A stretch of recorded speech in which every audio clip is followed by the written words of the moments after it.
Now, yesterday on the show, we did the segment on the Dude Perfect 30 for 30. George, you gave us a good review of that and talked about those guys, all local kids who just put up a video on YouTube one night of them doing some silly stuff, and the next morning they had 1 million views, and we're getting calls from all around America wanting to talk about it. And as you were talking about that 30 for 30, you mentioned, well, this is like some of the stuff that we did in college. Just imagine if we had put the Grizzy phone thing up on YouTube, would we have also gotten 1 million hits? And I got a few messages yesterday. What is the Grizzy phone thing?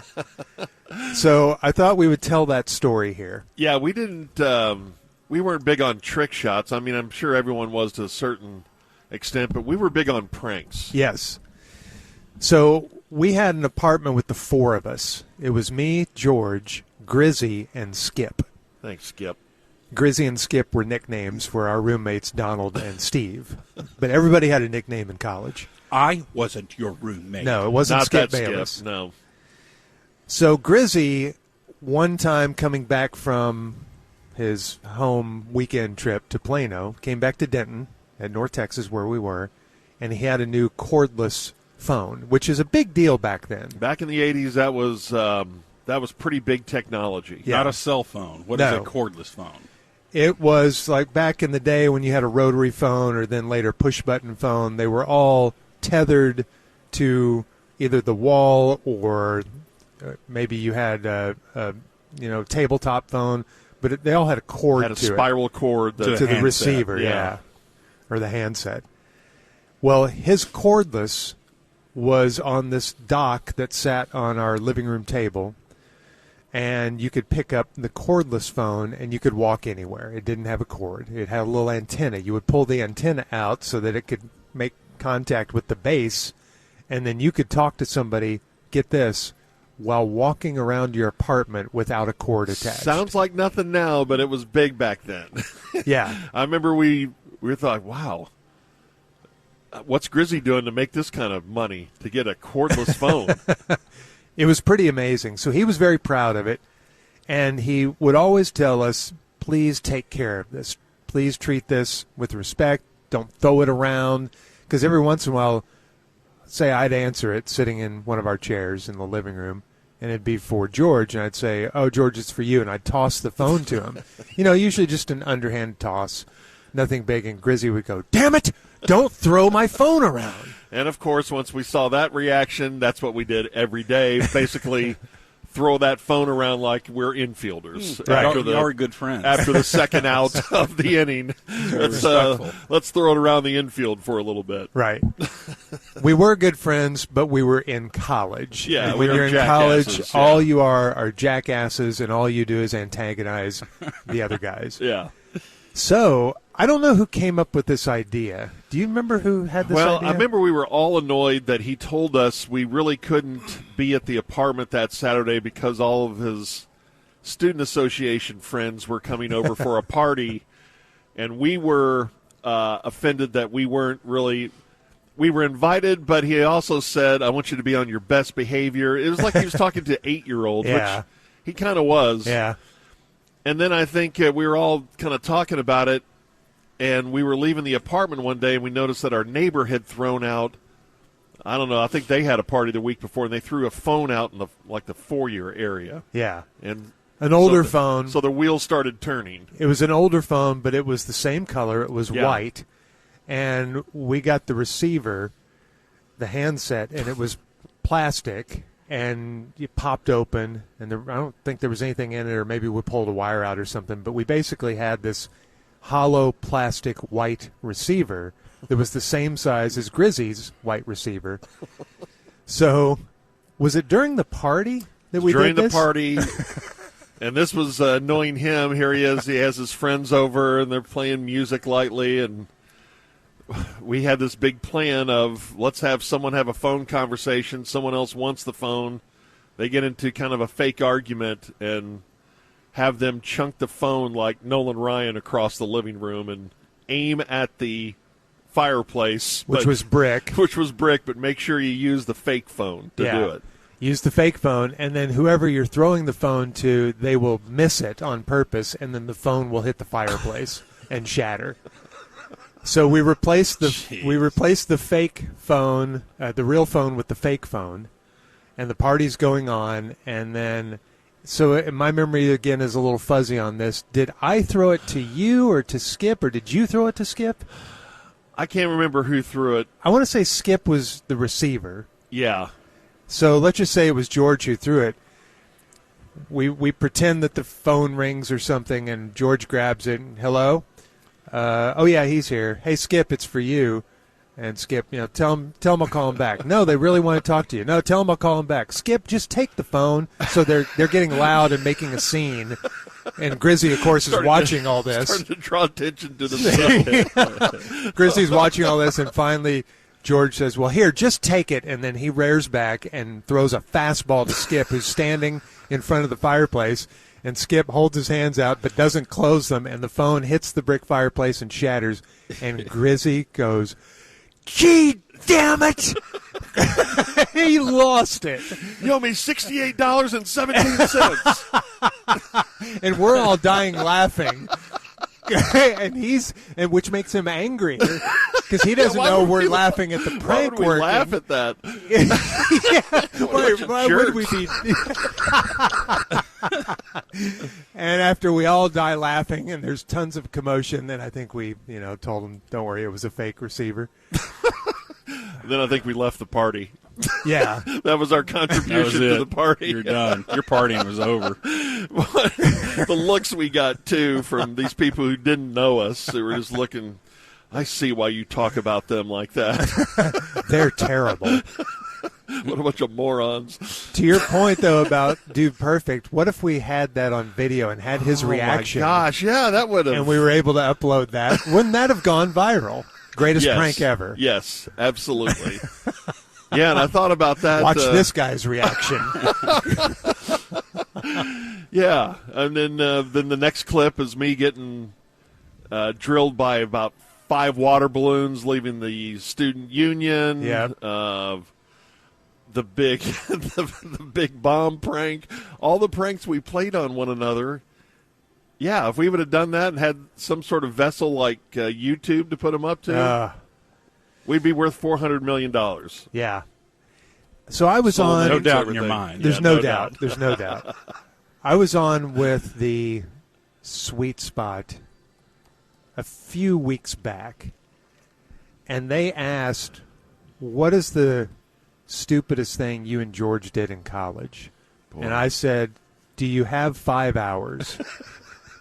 We did so many dumb things. So there are a few segments we need to do here soon in response to their question, what the dumbest thing we did in college was, and just tell some more of those stories. Nothing too dangerous or anything like that. Just stupid. Really, really stupid. Yeah. I mean, at the time, we thought it was really stupid, but it was funny. Again, dude perfect stuff. It's right. What dudes do. And here we are, 65 years later, basically doing the same stuff. Yeah. Trying to make the other person laugh. That's basically, yes. That was the motivation behind it. Yes. And praise the Lord getting paid for it. Yeah. We didn't get paid for it back then. No. We got paid in laughter. So that's the Grizzy phone story that we wanted to tell you. Okay. So as I was traveling here, like Giorgio, I waited till nightfall before I slipped north of the red. And I don't know why slipping north doesn't sound as stealthy as slipping south, though. Like Barry was always slipping south of the red. Of course, he was coming from Oklahoma to go down to play Texas in a televised, highly publicized game, but it was slipping south of the red. Remember, he mainly slipped south to recruit. Oh, okay, gotcha. Yeah. That makes more sense. Cover of night. Yeah. I thought he said we're going to slip south of the red and play at the Cotton Bowl, which didn't make any sense. Anyway, so I waited till nightfall, slipped north of the red, and I check in last night. And the dude who checks in front of me, first of all, the facilities are top-notch here. If P1s have never visited Choctaw, they need to come see it because it's so nice. It's like staying at a spa or vacation resort. Staying in the Sky Tower, is that what they call it? Yep. Yeah. The rooms are great, aren't they? Yeah, love them. The dude checking in front of me, so he's like a real alpha male-y looking guy, and he's got some weird tattoos that go down the back of his legs. Like, I don't know whether his name was Darren or something like that, but that was tattooed down the back of his leg in like the Detroit Tigers gothic-looking lettering, like that D that they have. Kind of looked like that. Maybe that's the name of a friend. So he's wearing. It's true, and that's why I didn't make any more comments about it other than just acknowledging it. Okay. Because I want to acknowledge his dead tattoo friend. He's wearing appears to be a very expensive, newer backpack that matched his expensive new shoes. Fancy sneakers. And he keeps turning around and looking at me. Now, meanwhile, as he's checking in or out, I'm not sure which, he's got a glass, like a highball glass or something with what looked like a fancy kind of guy drink, or at least a very nostalgic, like a Don Draper kind of thing. He's got that going. But he keeps kind of cutting his eyes back at me like, why are you looking at me? Why are you looking at my dead leg tattoo? Radio superstar coming through. And I'm like, God, this guy's awfully twitchy and suspicious. Anyway, so he gets time to make some transaction with the woman behind the counter that's working for him. And he reaches into that backpack. He takes it off, puts it down by his leg, and then reaches in it. And he pulls out the biggest stack of hundreds I've ever seen. So I don't know whether he is a cash-only guy and is paying for his stay with stacks of hundreds, or whether he had just won that money. Yeah, maybe he won big. Checking out and then paying for the room with the money that he just won. Could be. But these were all brand new, crisp $100 bills. I'm telling you, the stack that he had in his hand had to be... It looked like it was at least $10,000. Something crazy. Yeah. I'm trying to figure out... Well, let's see. A stack of 10 hundreds is $1,000. It was more than $10,000. I know we're going away from cash, but I miss it. I miss it on the high roller who, takes out that that wallet. You see just what you saw, $10,000. Back when I worked in a bag room at the golf course and would clean clubs and get people set up on their carts and stuff, there was all those high rollers from West Texas that would come in with their money clips. And were you a decent employee at that place? I was a great employee. Really? Yes. You didn't slack off like me or Lando? No. I loved it. Do I owe you something? I think I might. Let me see. There's a... What does he got there? Whoa, look at him. He's got hundreds. I'm just throwing hundreds around like it's nothing. Look at this.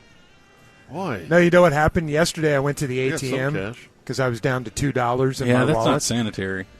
I had $2 in my wallet, and I thought I might need some cash for a tip here, a valet or something. And I got $200 out, and they gave me two $100 bills.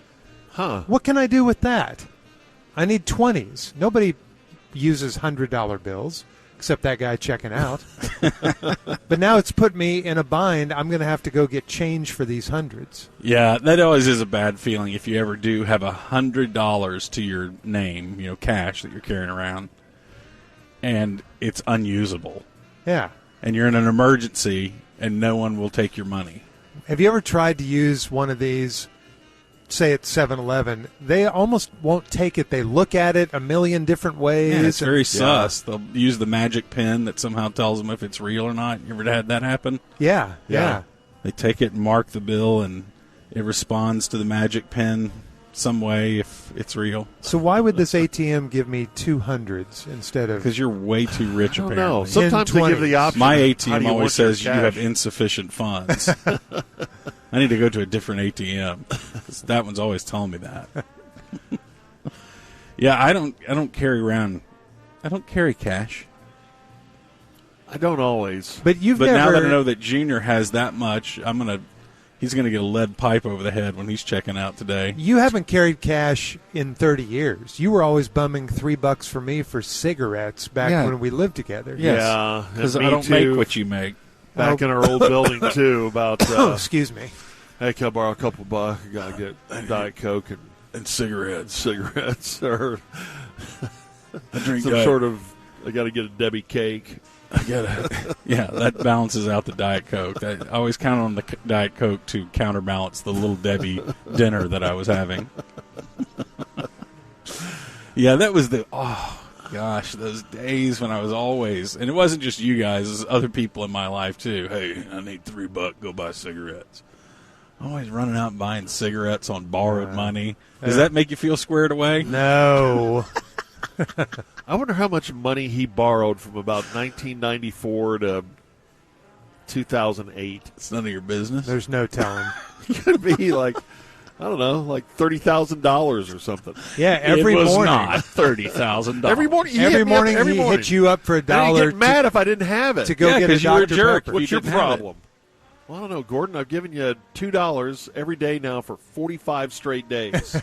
Yes, but I'm if out you of money. have you were never out of money. You always had some, and you always very reluctantly gave it to the needy. You were not needy. I was needy. Yes, You're just I needed my morning cigarettes to get going, to perform and do all my juggling for you to keep you entertained the rest of the day. But you know what? I hit an ATM probably twice a year now because I rarely spend this cash. I don't know that I've gone to an ATM in 20 years. Really? Yeah, I What do you have right now in your wallet? Do you have zero cash? actually I do have some cash in my wallet right now, which is very rare. How did you get it? Want to bet? If you don't go to ATMs, how did you get it? So the way I get cash is I always go to the bank, and I go to the bank for cash. You know, like I would say 3 or 4 times a year. You write a check that says cash? Yeah, they'll hand you some slip. Why would you do that And- instead of an ATM? ATM's a lot easier, isn't it? I don't know where a debit card is. I have no idea what PIN is. God, Wow. You guys keep track of all that stuff? it's not That's that not hard. that hard. You have one number and one card that you get cash from. Yeah, but what's your PIN? I bet you y'all's PIN is 1310. No. Nope. Yeah, it is. It's the same thing it's been Nope. since you first set it up. Nope. Yep. I know least- for a fact. At I least can we tell by have how a you're pen and acting. know the number. I will give you my card and let you Scrapper. punch in 1310 and see if it works. And if Yeah. it doesn't work, you owe me cash. It'll be 11:23. It's Nope. It's Danny and Michael Jordan. You can No. punch that in too. Nope. Oh, it's gonna be Wayman. It's gonna be Wayman and Greg LeMond. You can punch all those in if you want. Jeez. But anytime it doesn't work, you owe me cash. No, I don't. Yeah, I have no idea where my debit card is. I don't know if they gave me one. So how do you keep track of your credit card? My what? I've seen Well, you no, use my a credit card. I keep that in my wallet Well, why couldn't you just do the same with your debit?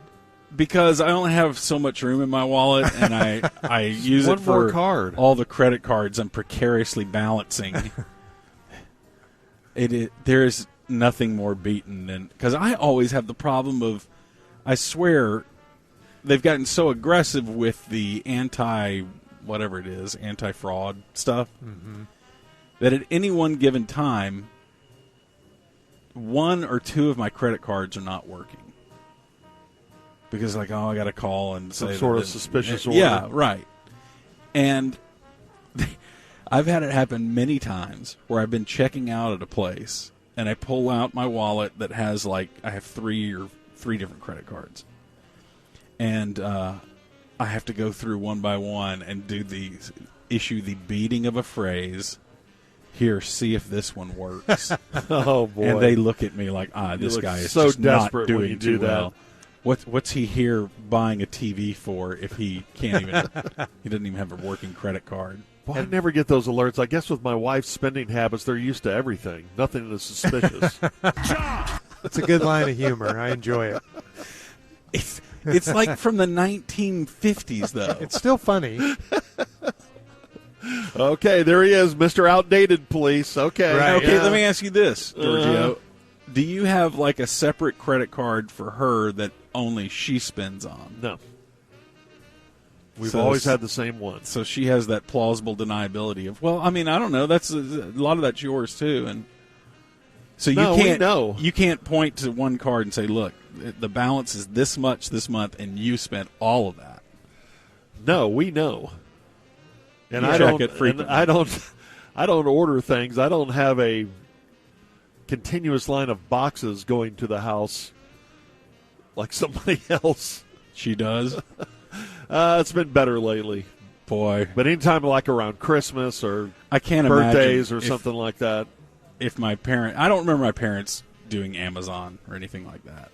But if they had, I could totally hear my dad saying, you know, I have to fight to get into my front door every single time I come home. There are more I have boxes. to go through a Oh, maze of boxes that your mother has purchased. she's turned our front porch into a warehouse. I don't know what she buys, but it looks like it looks like a dock that someone unloaded on. It is amazing when you get home and there is, 10 boxes out front. Like, what? Yeah. What goes on? It's too convenient. Right. Hey, it's so convenient now. I will get pissed if something is not an overnight item. Yeah, me too.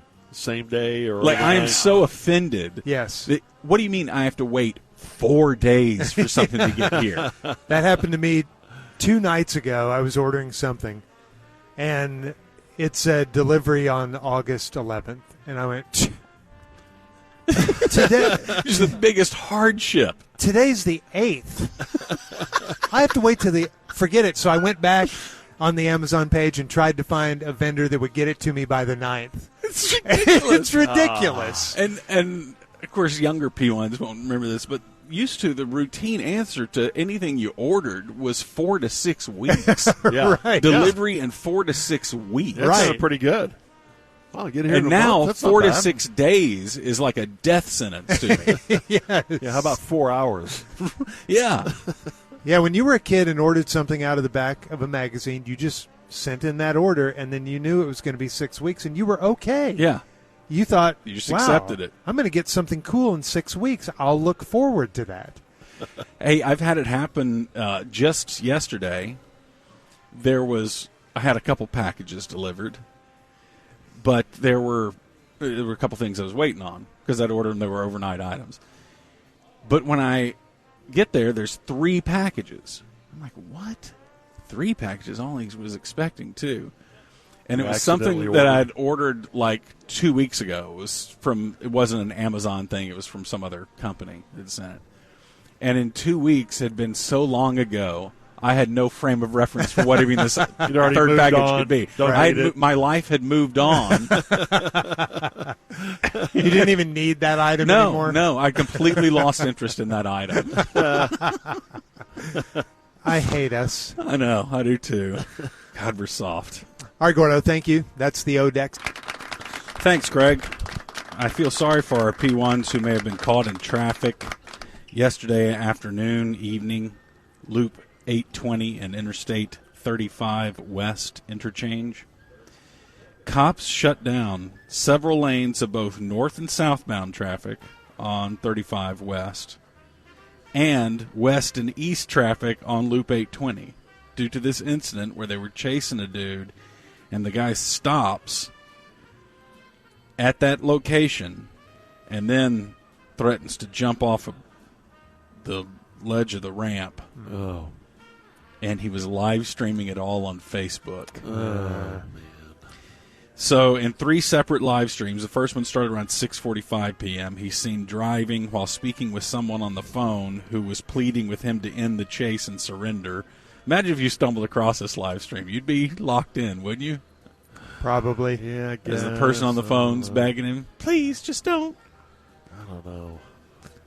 And then the guy stops. Because that's real. This is not a TV show. Everything's that's somebody's a TV show No, now. that's somebody's real life. Everything's a TV that show could come now. to an end. The guy stops the car, threatens to jump off while standing on the ledge of the ramp, Then the video shows him talking with police for over an hour while standing on the ledge. So he live streamed all his negotiations with police. Total of 2.5 hours of live streaming. And traffic is just stopped. Right. Wow. Both ways. I mean, I should say all 4 ways. Yeah. All For 4 820 and directions. 35. Yeah. But they finally cleared the ramp around 11:15. I guess they took him into custody. He didn't jump, but Wow. pretty crazy. Have you ever been caught up in something that was hours-long delay on the highway? I never have, Thankfully, thank God. no, not ours, no. Although I did run into a situation coming up here last night where they had shut down the entire northbound highway. Yeah, they're doing major construction around Van Alstyne, that area. I think I've been in at least an hour delay. You know, it's long enough to where people are getting out of their cars, walking around. I've been That's in always those. creepy. But Some I of will- those have happened on the way into work. Remember that time I had to call the show because Oh, yeah. we were stopped for 45 minutes. Those were 45. allergies. What? Did you call from your OnStar? No. Okay. Called from 35. All right. I'm suspicious of your story. And then it was time to go. Remember, the guy ahead of me had fallen asleep. And then there we were in the center lane, and cars are flying by us. And I'm trying to wake this guy up so we Gosh, can go. that's so scary. I know.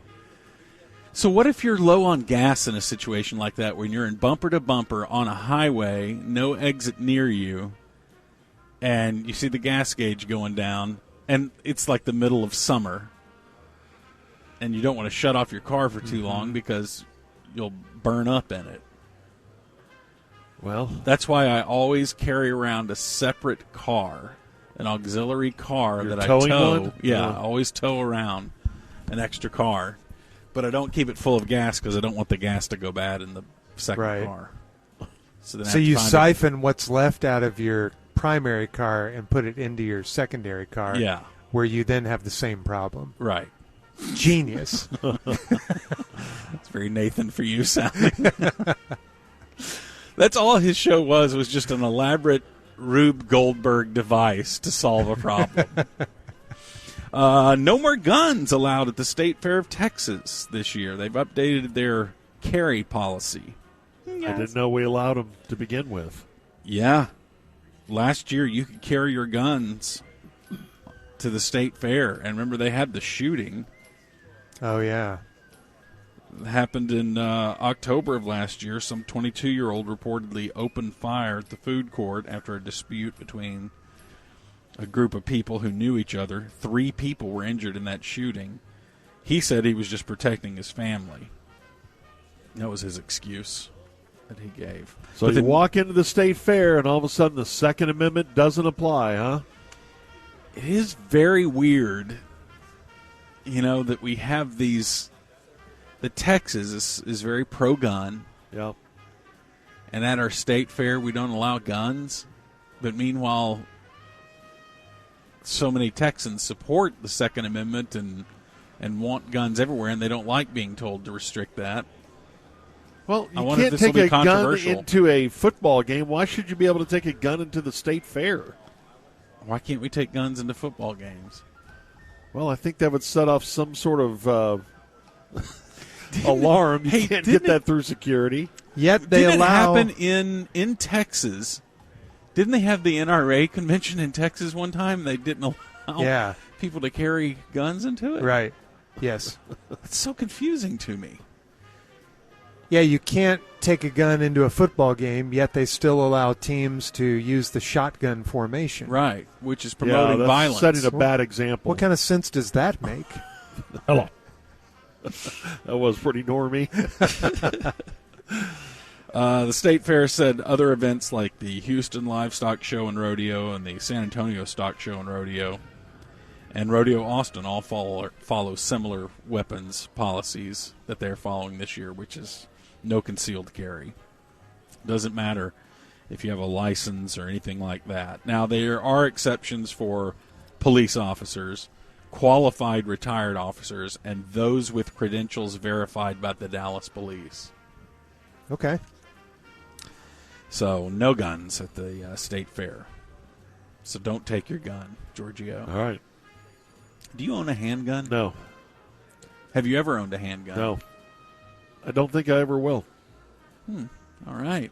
Got a shotgun. There's George W. Dunham hating on America. 888-787. I love America. I have a shotgun. Does that qualify me for the gun club? What's the Johnny Cash song? Don't take your gun to town, son. Leave your guns at home, son. What song is that? It's about the Cold War, right? Junior just went insane. No, I didn't. Yeah, that's a good song. That's Craig. Creed? Hey, you know what? We'll come back and see you tomorrow listen, and sing buddy, another song. You need to get your rest. Yeah. No, that was good. It's a doctor. No, says it's here, fine. Hey, no, that's right. It is. Yeah, you're right. You're right, Craig. We'll sing it That tomorrow. was one of his best songs. It's I a think, Johnny Craig. Cash song. Okay. All right, Here it buddy. is. Don't take your guns to Doctor, town he's is what getting it's more and called. more combative. Is there something you can do to tranquilize him? He says it's online now. Yeah. So go ahead Don't and shoot him up take with your more. guns to town, son. Yeah. Leave your guns at home. Okay. Bill, don't take your guns to Yeah, I've town. heard Keep that song singing, before. Craig, and we're just going to unplug this Hey, machine can you here guys give me and- some ice chips? Sure, yeah, we'll get you some ice chips, and then we got to go.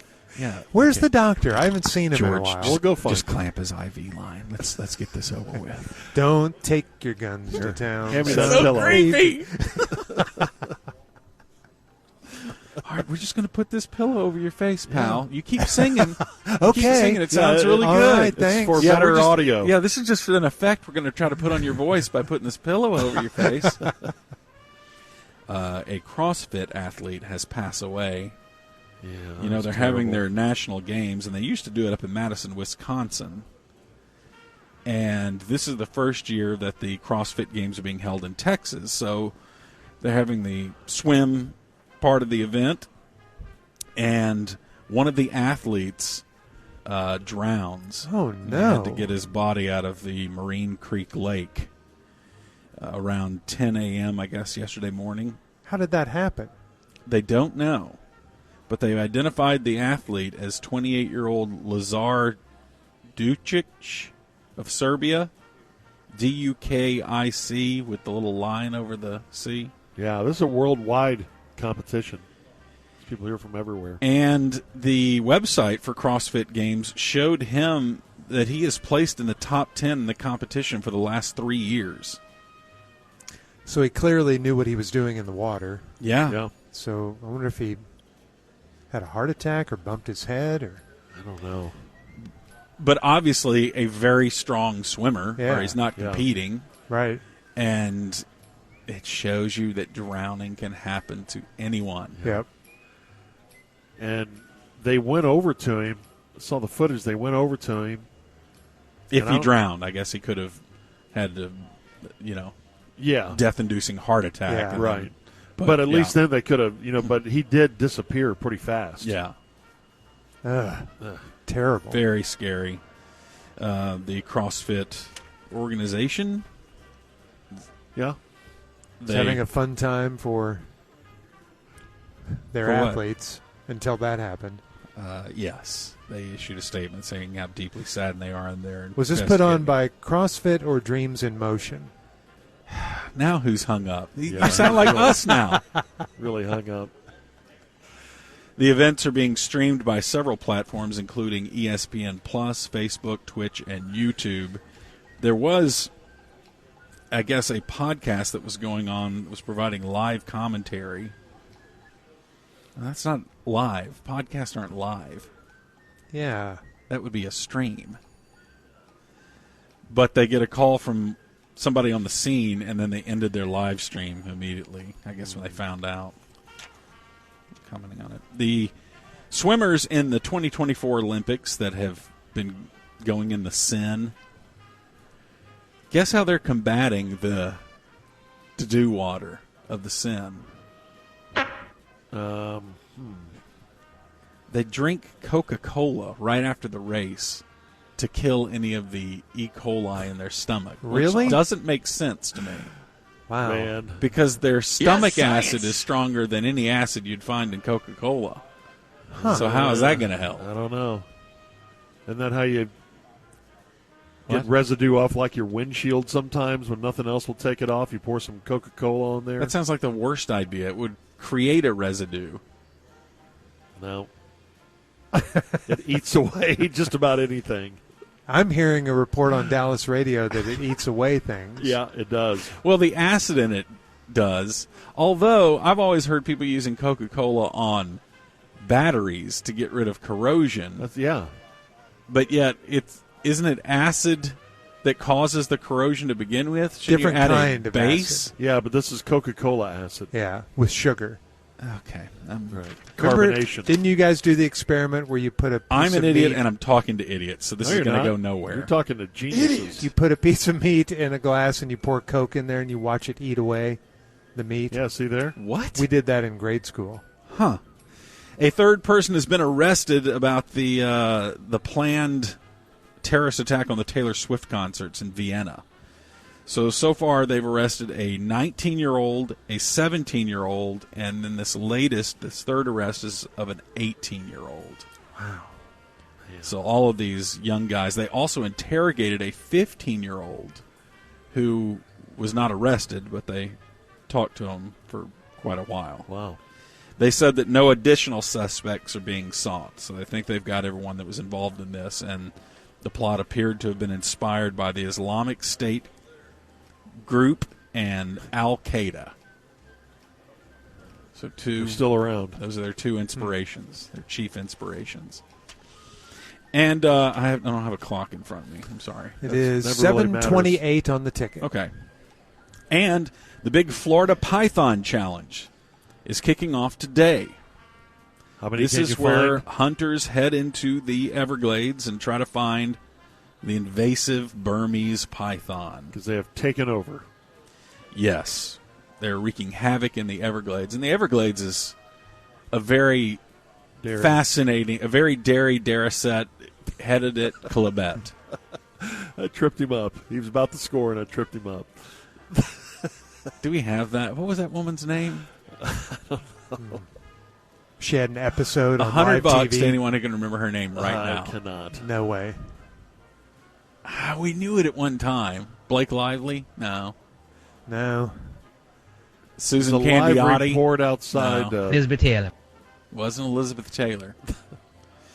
Anyway, back to the Python Challenge. Whoever can quote the most Python in the 3-day event will...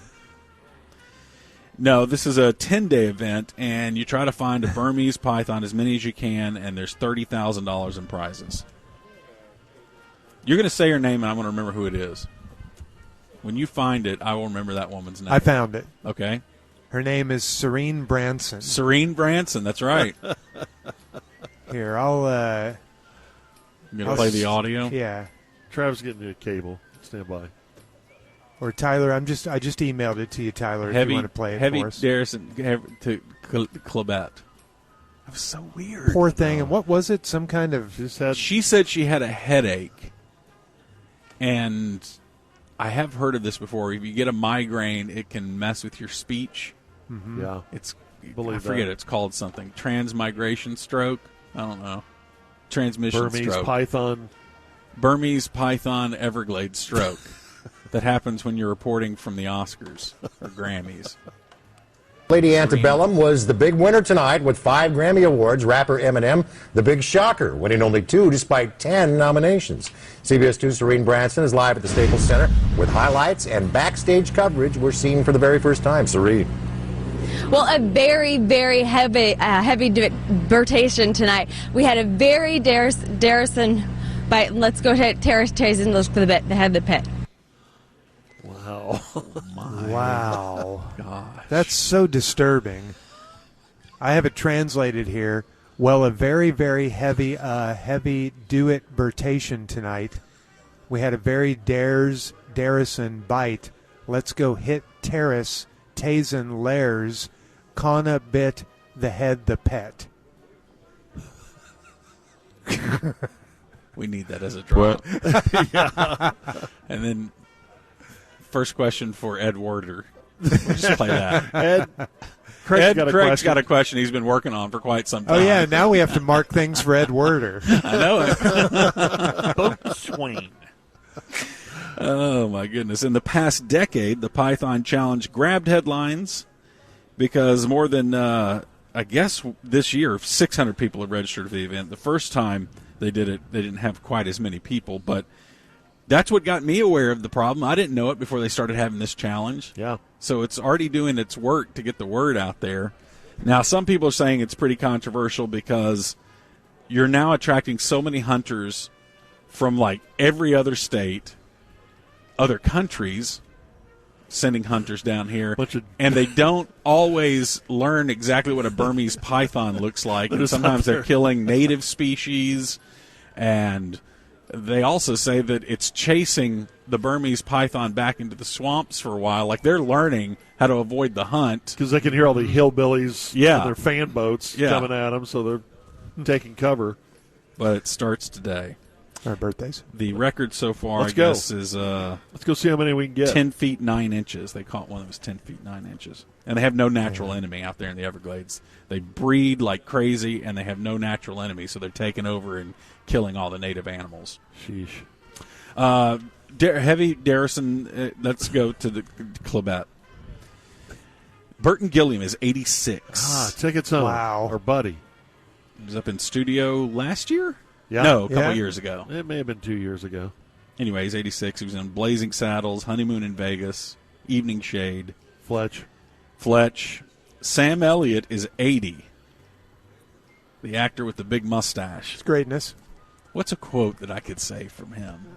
Can you think of any Sam Elliott Something quotes? from No Way Very Out. dairy. The He movie wasn't in No Way continued. Out. Something from War Games. The movie wasn't you in War continue Games. to promote.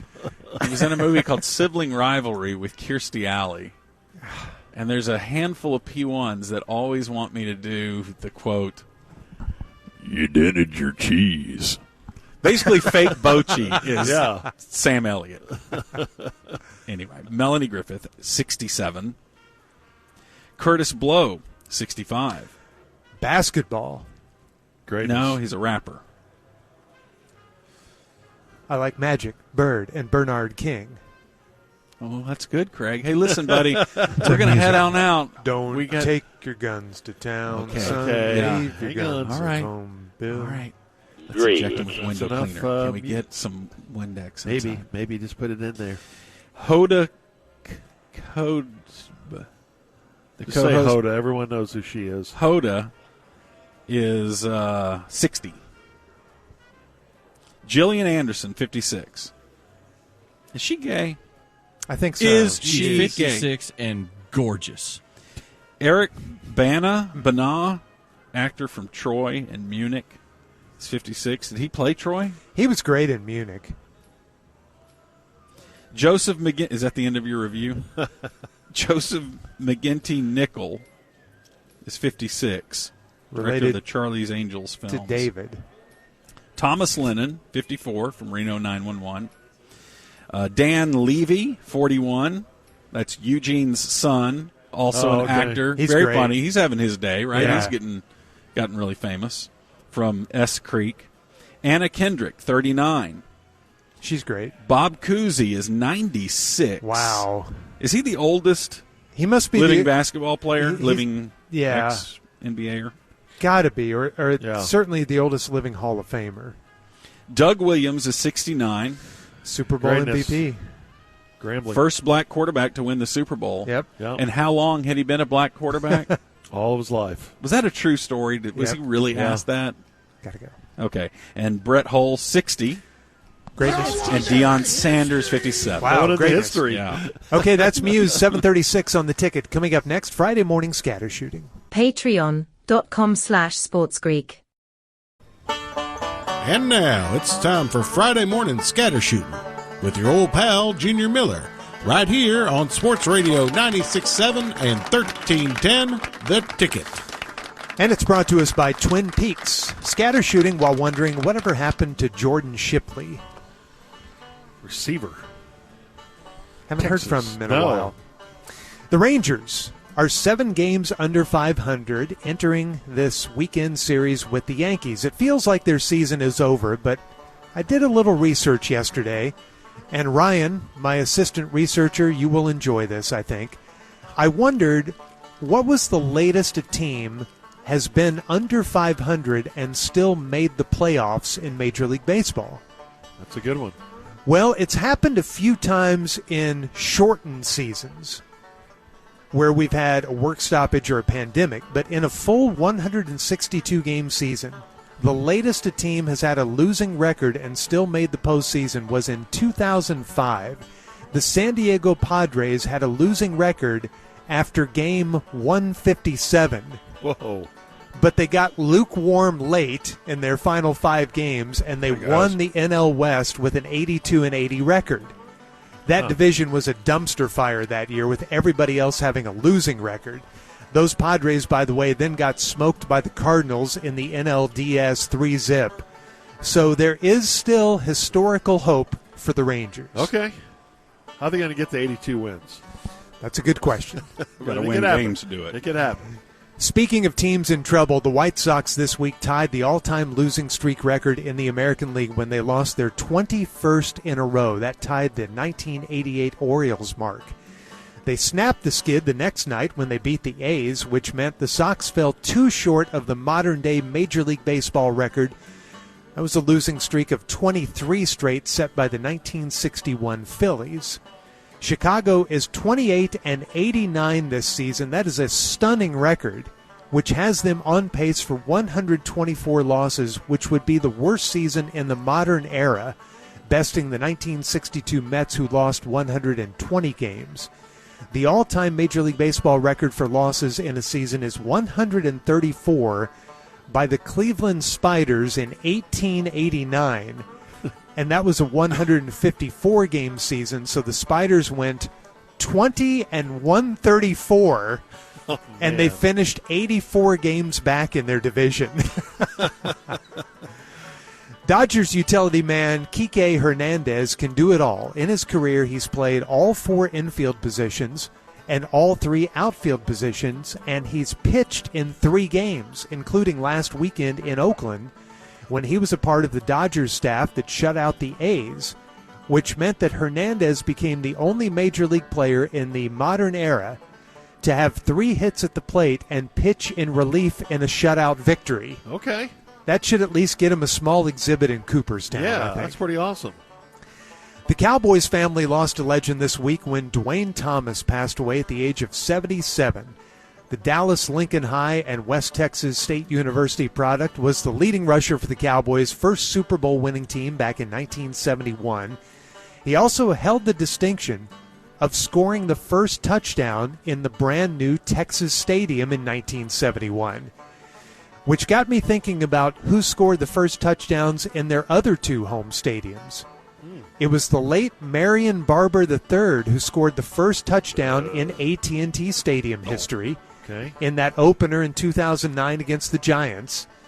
And when the Cowboys started as a franchise, that first game in 1960 was at the Cotton Bowl against the Steelers, and quarterback Eddie LeBaron threw a 75-yard touchdown pass to a veteran NFL end named Jim Doran, who scored the first Cowboys touchdown at the Cotton Bowl and the first touchdown in Cowboys franchise history. Okay. Jim Doran. That's good Cowboys trivia.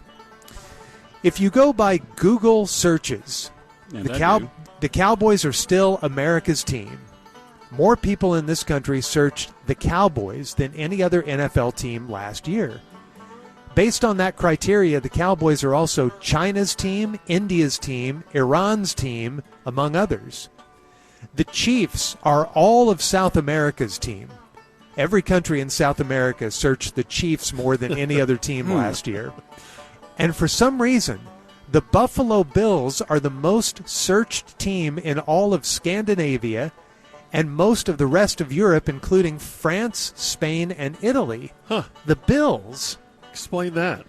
And oddly, the Cleveland Browns are Nepal's team, with more people searching Brown stuff online in the Himalayas than any other NFL team.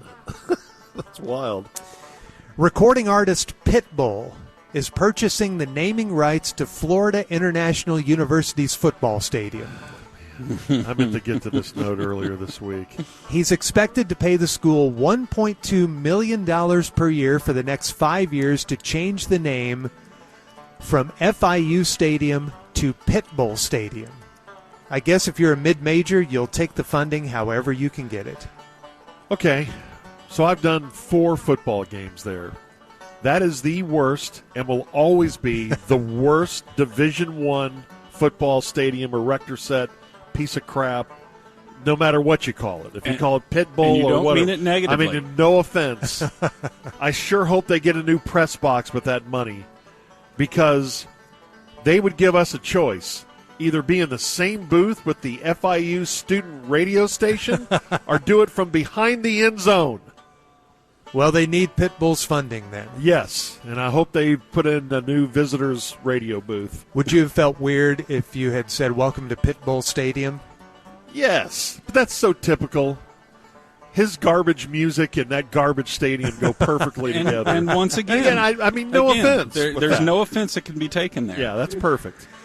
Team USA has advanced to the men's gold medal game in basketball against France this weekend. Earlier in the week, Kevin Durant became the all-time leading scorer in men's or women's hoops for the United States when he passed Lisa Leslie with his 489th career Olympic point. He's got a long way to go to catch the all-time Olympic leader, though. Brazilian basketball legend Oscar Schmidt scored 1,093 points in Olympic competition, far and away the record holder. Australia's Andrew Gaze, who played at Seton Hall, is second on that list with 789 points. Pau Gasol of Spain, third with 649. Mavs legend Dirk Nowitzki has been in Paris this week. He attended the women's 3-on-3 championship game where he watched his Germany beat Spain to win the gold medal. Dirk was sitting courtside with Carmelo Anthony and Pau Gasol for that game. And Gordon claimed that Dirk has oversized teeth. Yes. I never said anything about his teeth. The golf world lost a legend yesterday when Chi Rodriguez passed away. Chi won 8 tournaments on the PGA Tour, and he was the first Puerto Rican ever inducted into the World Golf Hall of Fame. He never won a major, but Rodriguez still became one of the most popular players on tour because of his larger-than-life personality and his on-course celebrations. Chi became a pop culture icon, appearing on many TV shows, and even had Chi-Chi's Pro Golf Challenge, one of the earliest video games for Sega. In addition to his PGA Tour wins, he won 22 times on the Champions Tour, including 2 majors there. He also made 1 U.S. Ryder Cup team. The great Chi Rodriguez was 88 years old. Tickets home, too, right? Yes. Yeah, he was such an ambassador for the game, and I was just thinking about him recently. Why don't we have just one person who has a good celebration after a made putt? You know, guys fist pump, but they don't act like they have a sword and then put it back down in their hip, which is what he did, which was awesome. He used his putter as a sword and swashbuckle at the hole or something. Matador routine. Was he the "How You Look, Joe"? Yeah. Quote. Yep. That drop. That really weird confusing exchange that Norm had with him. When he's like, Chi, are you there? And Chi said, "How you look, Joe." And whenever I saw or heard the name Chi Rodriguez, I always thought of Les Nessman on WKRP doing his sports update, the old TV show sitcom in the 70s, when he said, Chi Rodriguez. He was a legend. Rest in peace, Chi. Indeed. This week's least competent criminals are 24-year-old Charles Christopher, 25-year-old Jordan Leonard, 26-year-old D'Angelo Spencer, and 22-year-old Tazar Roos, all of Los Angeles, California, who were arrested in connection with a months-long crime spree involving 7-Eleven stores. Leonard couldn't resist the chance to brag about it on social media. He posted on Instagram, "Love my bros, we hit every time," with a photo of stacks of cash, and he helpfully tagged his co-thieves, Christopher and Spencer, which helped detectives easily track them down. All 4 faced 20 years in prison on each count, not really justifying the $7,000 they netted during their crime spree. Hey, they always hit. And finally, a man walks into a bar and orders a 21-year-old whiskey. He takes a sip, then spits it out. "I asked for a 21-year-old. This is 18 years old. I'm not paying. Give me a 12-year-old cognac." The bartender serves him, and the man spits it out again. "This is only 10 years old, not 12. I'm not paying." The bartender starts to get a little frustrated. After more and more drinks with the same reaction, the bartender serves another one and says, "This one's on the house." The man takes a sip and immediately spits it out. "This tastes like urine." The bartender says, "Now tell me how old I am." That's Friday morning scattershooting. The number one reason to make sure you get out of bed early. Oh, man. Oh, no. That's Friday morning scattershooting. The number one reason to make sure you get to bed early on Thursday nights. Thanks for hanging out with your old pal Junior Miller for another edition of Friday Morning Scattershooting. We'll see you next Friday right here on Sports Radio 96.7 and 1310, The Ticket. All right. In just 4 minutes, we have both situation and gender confusion in the emergency break of the week. It's time for the emergency break of the week. The story that Machota wrote for The Athletic, it starts out, it's a story about Dak, but it starts out saying that Zeke and Anthony Brown are no longer on the roster. So he's the last member of the 2016 class that's on the team right now.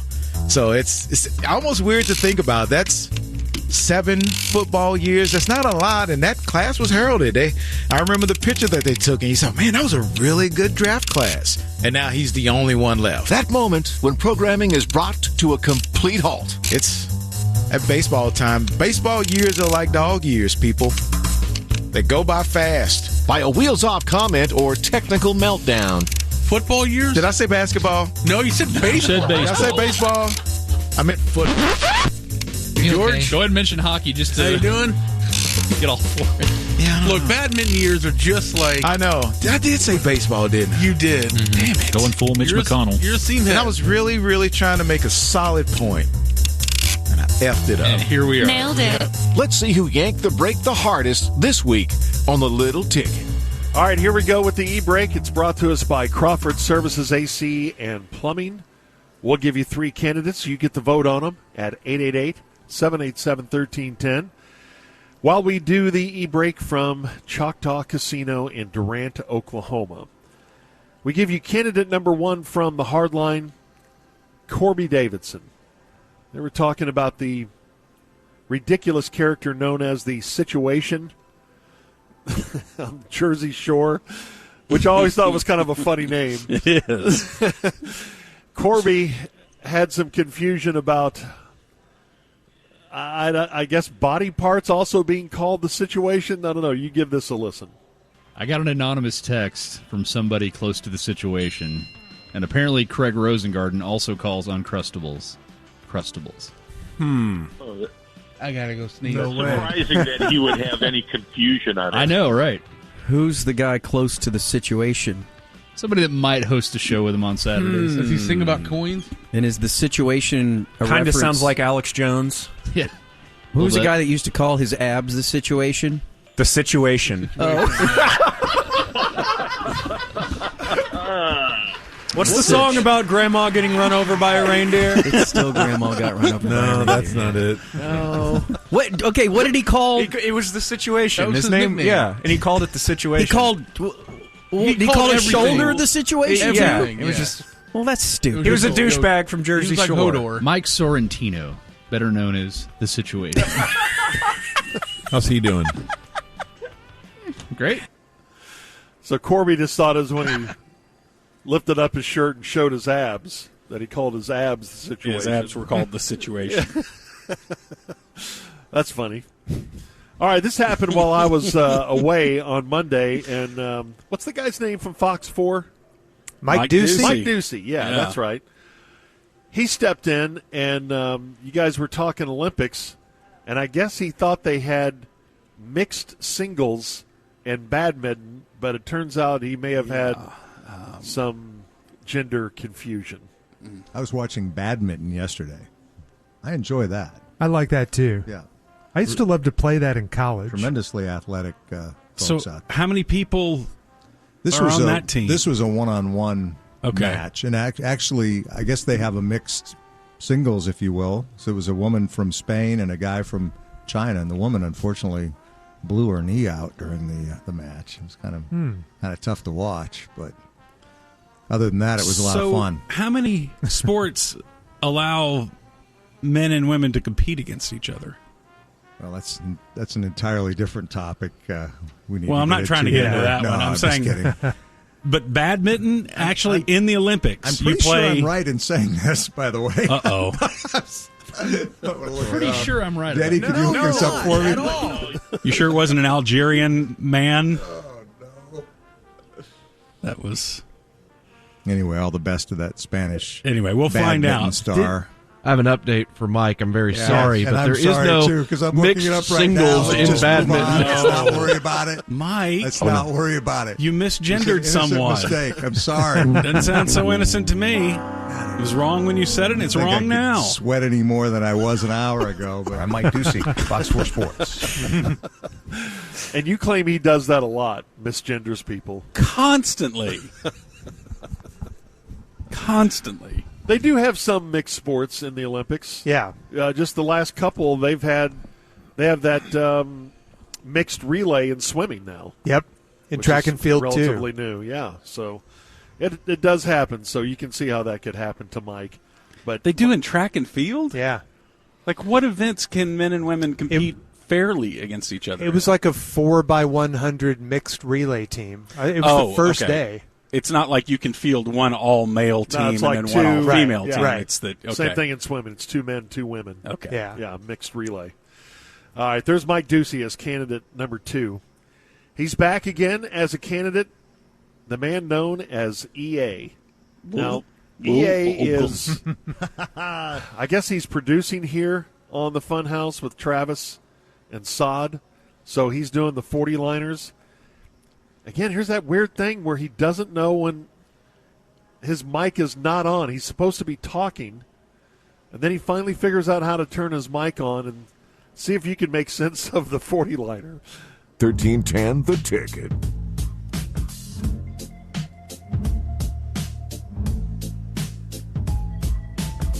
I wish I found some better sounds no one's ever heard. I wish I had a better voice. You ready? Some better words. I wish I found some chords in an order that is new. I wish I didn't have to. We don't hear him. Time I sang. I was told when I You got a program? all my fears would shrink, but now I'm insecure and I care what people think. Join Matt McLaren at Union Beer Brewing Company in Denton today at 2 p.m. Enjoy Union beers with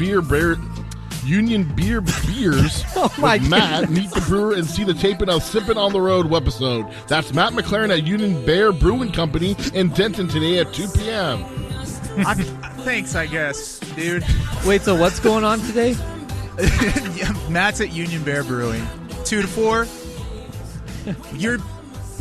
Can't hear you. Turn your mic on. He's starting to talk to him again.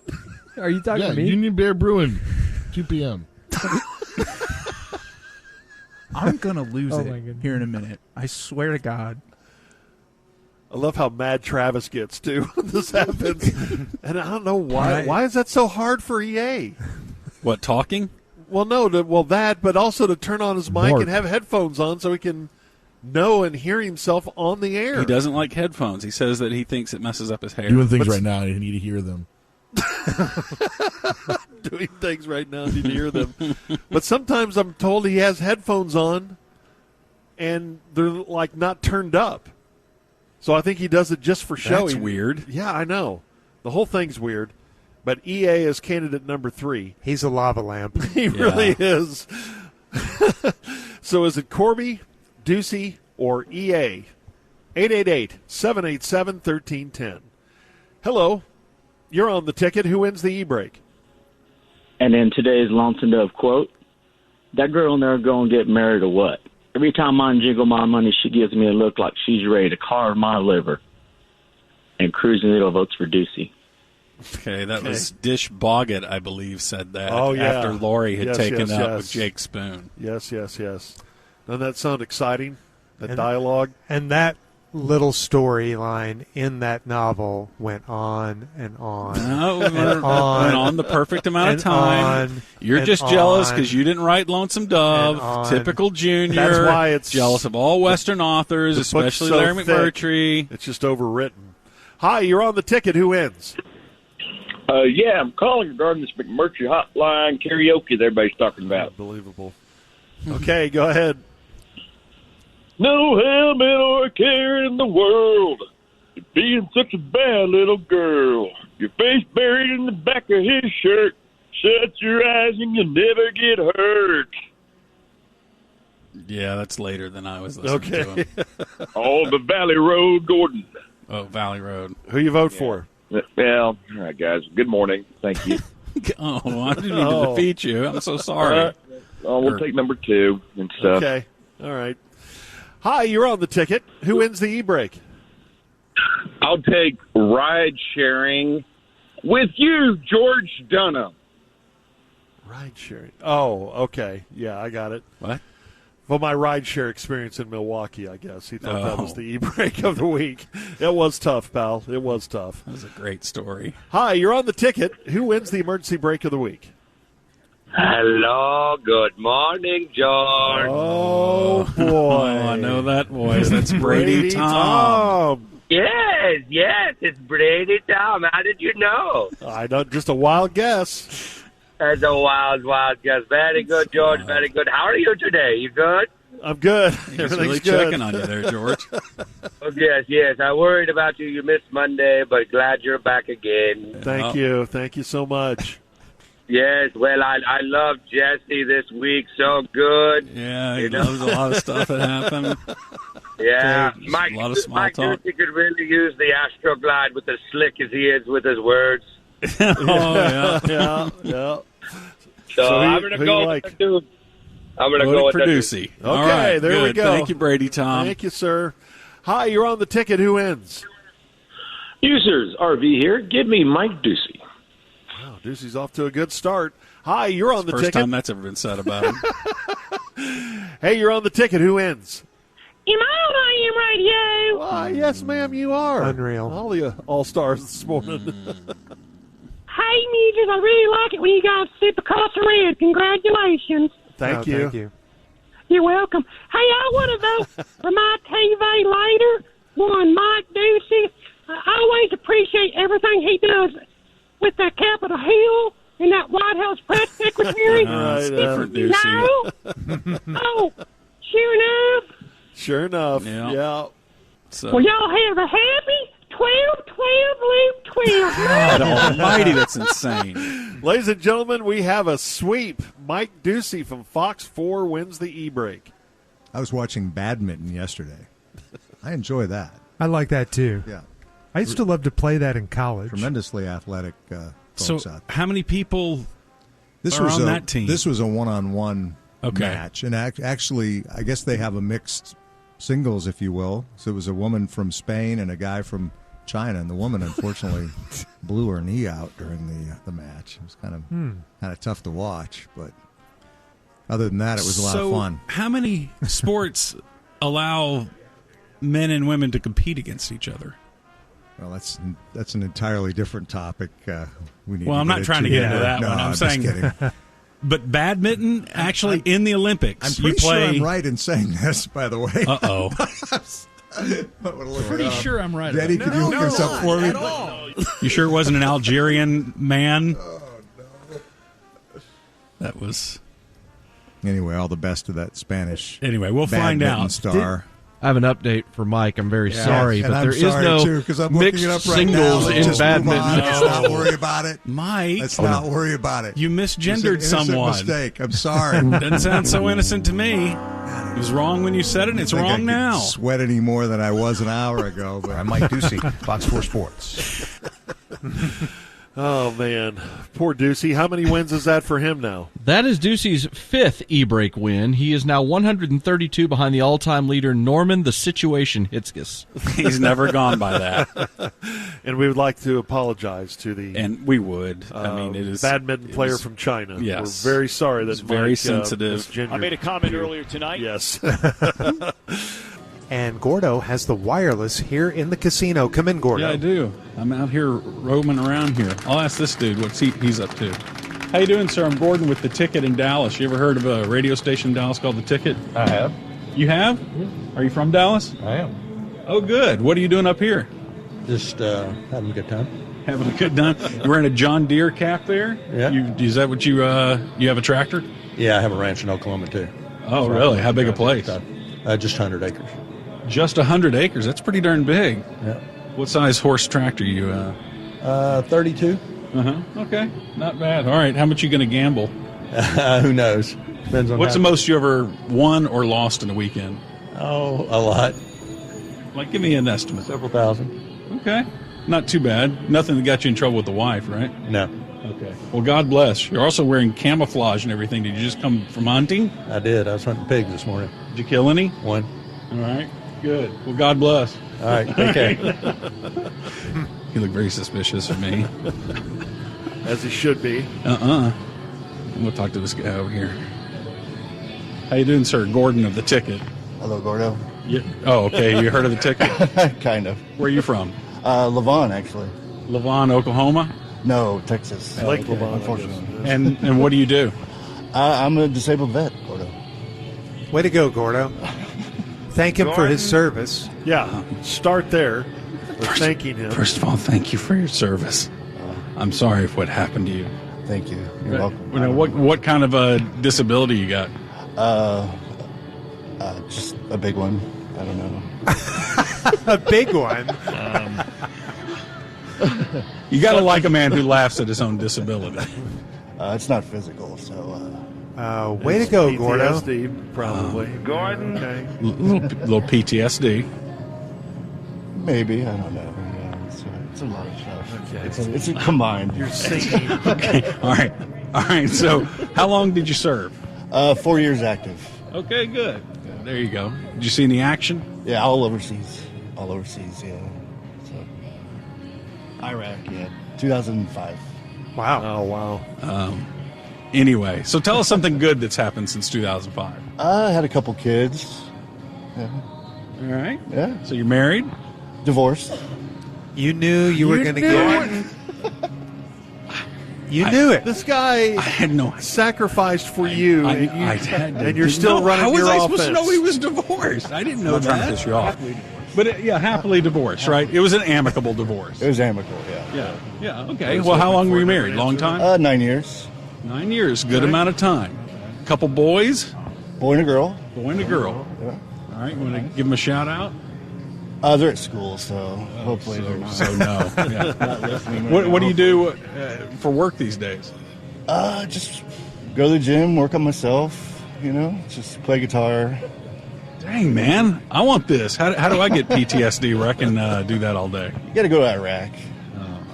Yeah. I don't want to do that part of it. Yeah, is there any way I can just file the claim and not have to go to Iraq?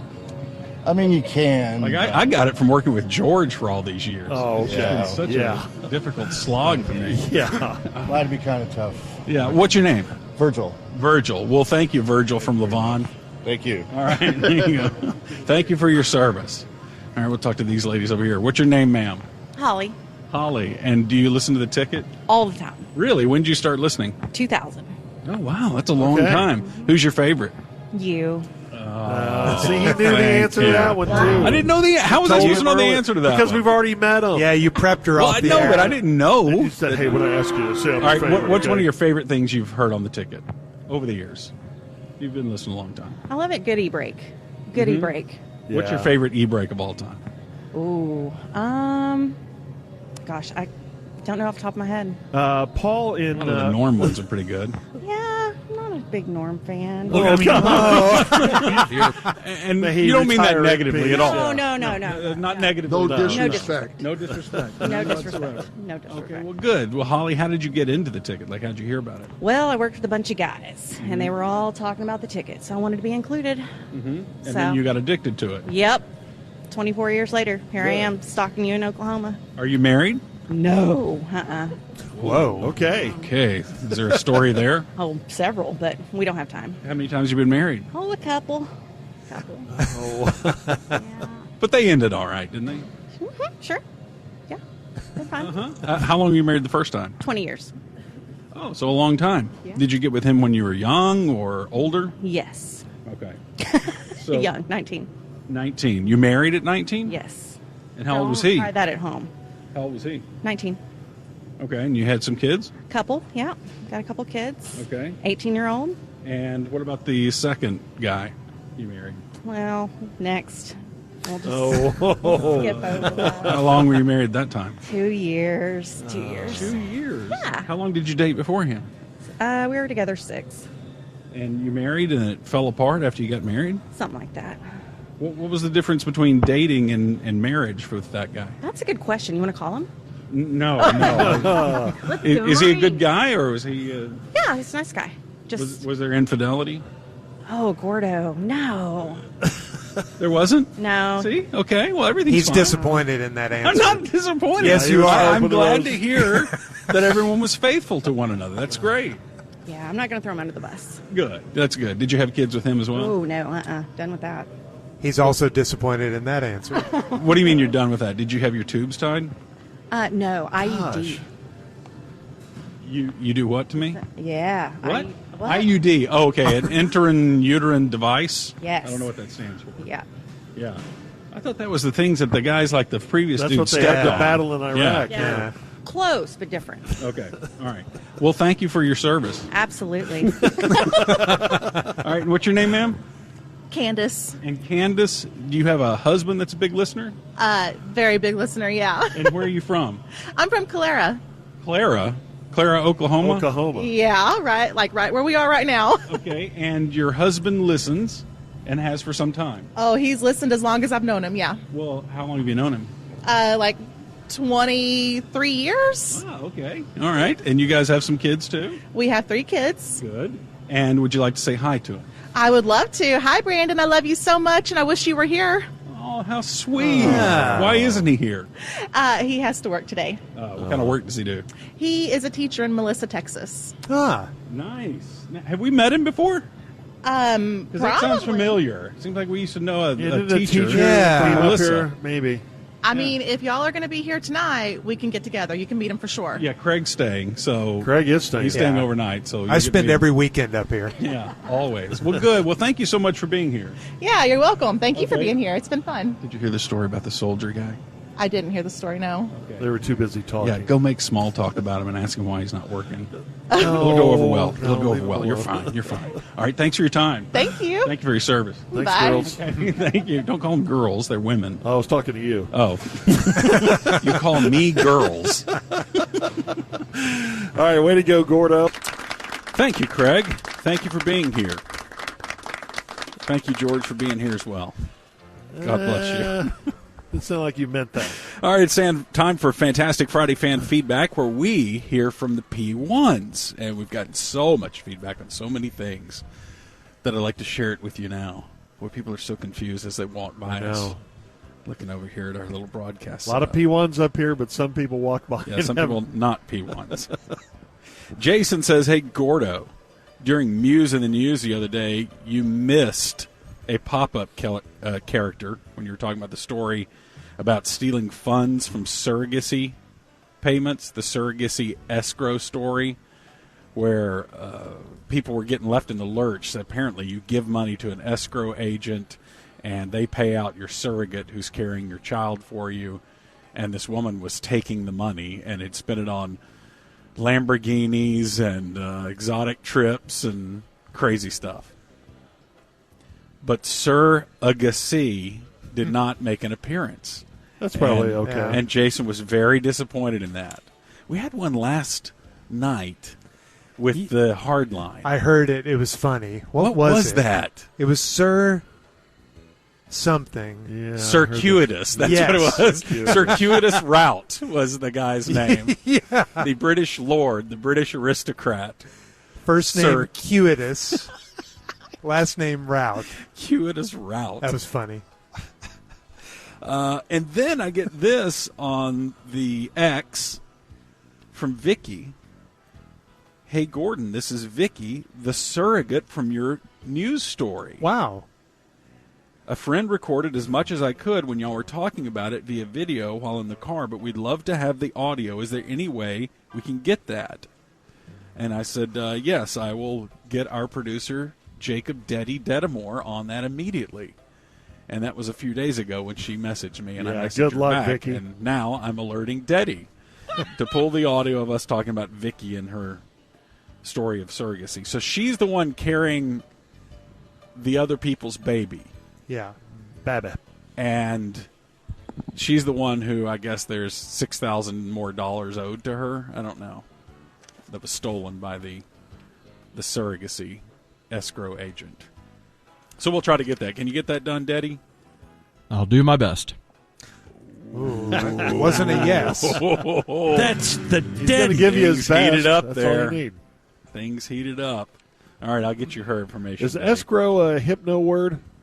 When you hear escrow, does that kind of it sends me and it glazes me.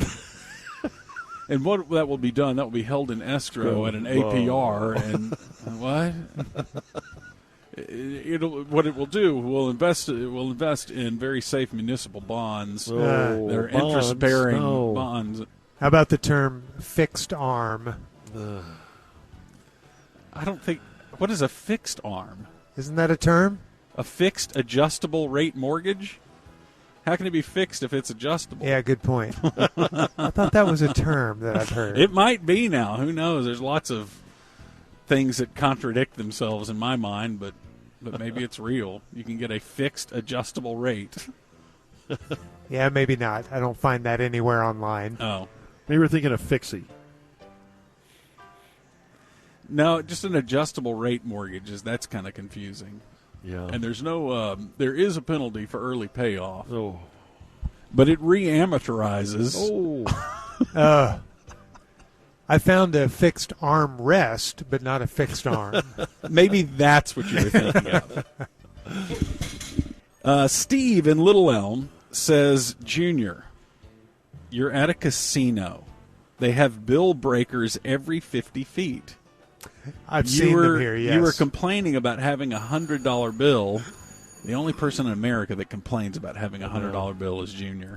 No, I wasn't complaining about having one. I was complaining about the ATM dispensing one instead of 520s. But And it yes, makes it hard to use because Yeah. some people don't take $100 bills. But on the way in, I did see those bill breakers. I'll use them. I had no idea that they had guys. bill breakers. Hey, Bill. Oh, hi. How are you? What are I'm you pretty doing? good. What's going on in your life? Oh, not much. I just retired from pole vaulting. You did? Well, that sounds pretty interesting. Did you win any No. competitions? No, I didn't win anything. At what level did you pole vault? Junior high. And then you just stopped after that. Tired. So, yeah, usually people just say I pole vaulted in junior high. They don't say I've retired from pole vaulting. And that's what they lead with when they first meet someone. Well, sorry, I've never been on the And radio then- before. Then Sorry. you dig into their past and find out that they're talking about something that they just did on a lark when they were in junior high. I'm sorry. Well, what do you I'll do leave for a you alone. living? I'm a bricklayer. But not retired. No, I still do that every day. But I asked you what you did, and you said I'm a retired pole vaulter. You said you just retired. Well, it's a sports station. Yeah, so you I said you thought just I- retired. I thought I'd bring it back to sports and the Olympics and all. You got a wife or anything? Well, not anymore. No. My wife. She passed. Oh, I'm so sorry to hear that. She passed her bar exam, and now she's a lawyer, but she divorced me. Huh. How's your dad Bum doing? Fine. Don't call my daddy a bum either. No, it was No, his no, nickname. Let's let the Cowboys But your name's Bill Breaker. Breakers. Oh, okay. Bill Breakers. And where do you live, Bill? Durant, Oklahoma. Oklahoma.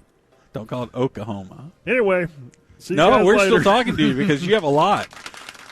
Bill, thanks for coming by. That's the longest time we've ever spent with just a passing character.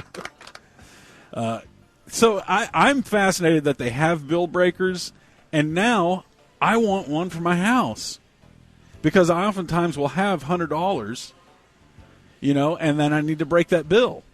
So you want me to live at your house So now? I'm going to get a machine, and I'm going to put a bunch of my 20s in there, and then when I get 100 that I can't break, I can put it in the bill breaker machine.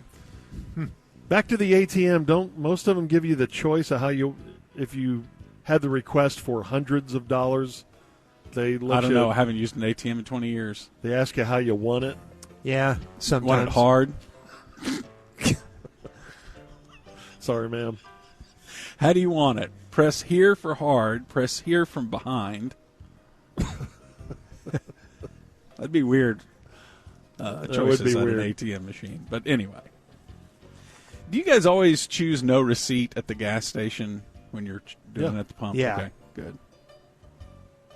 My dad kept every receipt from every gas purchase he ever made. And he had like a mileage logbook that you would have to write in the mileage of the car, how much gas you got, and how many miles you got on that tank. Man. And it's a practice that I continued into my mid-20s. I Really? had mileage books for my cars, yeah. I thought everybody did that. And then I've come to find out, no, everyone made fun of me for doing it, so I stopped. This from Lynn in Garland. She says, "Hey, Gordon, it was not Dish Boggett that said that quote from Lonesome Dove, but has that girl gone and got married? It was Jasper." And they are correct. That's what I It thought. was Jasper. I just didn't want to say anything. I was wrong on that. There's no way that you knew that. Carter says, "I'm really hoping at some point in the next week or so that some hidden audio of Biden and Bochy talking to one another comes out. I don't know if you guys have any sources there inside the White House, but we'd really like to hear it as P1s. So maybe we'll find that. Who knows?" Oh, sorry, my pages got out of order here. Back to the $100 bills. Okay. Sorry. Y'all discussing the difficulty of using $100 bills reminded me of something I saw many years ago. I was at a convenience store on a Friday afternoon, and there was a man in line in front of me who obviously did not speak English, who was trying to pay with a $100 bill, and the clerk wasn't having any of it. And he didn't speak Spanish. They were at an impasse, and finally the clerk said in a very slow and loud voice, "No takeo hundredo." That's when I learned that if I speak loudly and add O to the end of words, that's Spanish. So, yeah, It worked. learned Spanish on that day. Commenting on the 4-day work week, get this from Shelton. Says, "You guys mentioned the 4-day work week, so I thought I'd share my opinion and schedule. I used to work a job where I would work 6 days a week, but only 6 hours a day. Okay. So that's shorter than most I don't think people. that's that great. No. I think 6 hours would pass pretty quickly. What's the normal work day? 8 hours? Mm-hmm. Yeah, you knock off 2 hours of the work day. Too close to 8. But that's only one day off? Yeah. Yeah. That's no fun. You said it's okay at first because you felt like you weren't at work for that long, but then, and you had more time around the house, but as the years wore on, it really started to wear on me that I basically had to go to work every day. And then my one day off was spent doing chores around the house, so I felt robbed. I now work 4 days a week, 10 hours a day, and it's great. Yeah. Okay. I feel like I don't have much time during the week to get stuff done, but I always have a 3-day weekend. It's honestly helped my stress levels and overall mental health. So, yeah. I see that. We need to go to it. You think so? Work and school. Deathbed Junior Hypothetical from P1 Dave. You get $100 million every year, and you only have to do one thing to get it. Every 15 minutes for 12 hours a day. No. What? I don't want so to do you get 12 anything. hours off each day from doing this task. Let me hear it. But in Craig's anemic sing-song voice, you have to sing, "Don't take your guns to town, son. Leave your guns at home. Bill, don't take your guns to town." And you can't tell anyone why you're doing The it. whole song? Or you just that a couple bars? I think if it's just that, maybe. Yeah. For 15 minutes, you have to repeat that same phrase. Oh, wait. I thought every 15 minutes for 12 hours. Okay, he wasn't clear, so let's figure it out. Okay. For every 15 minutes for 12 hours, you have to sing those 2 lines. Okay. Don't take your guns to town, son. Leave your guns at home, Bill. Don't take your guns to town. I guess 3 lines. Okay. Yes. But if you have to repeat it for, let's say, 5 minutes of those 15-minute intervals, then no, right? Even with just I think that, even that's, yes, it's you are $100 going to million. go insane. Okay, but you're going to go insane. Okay, but $100 million.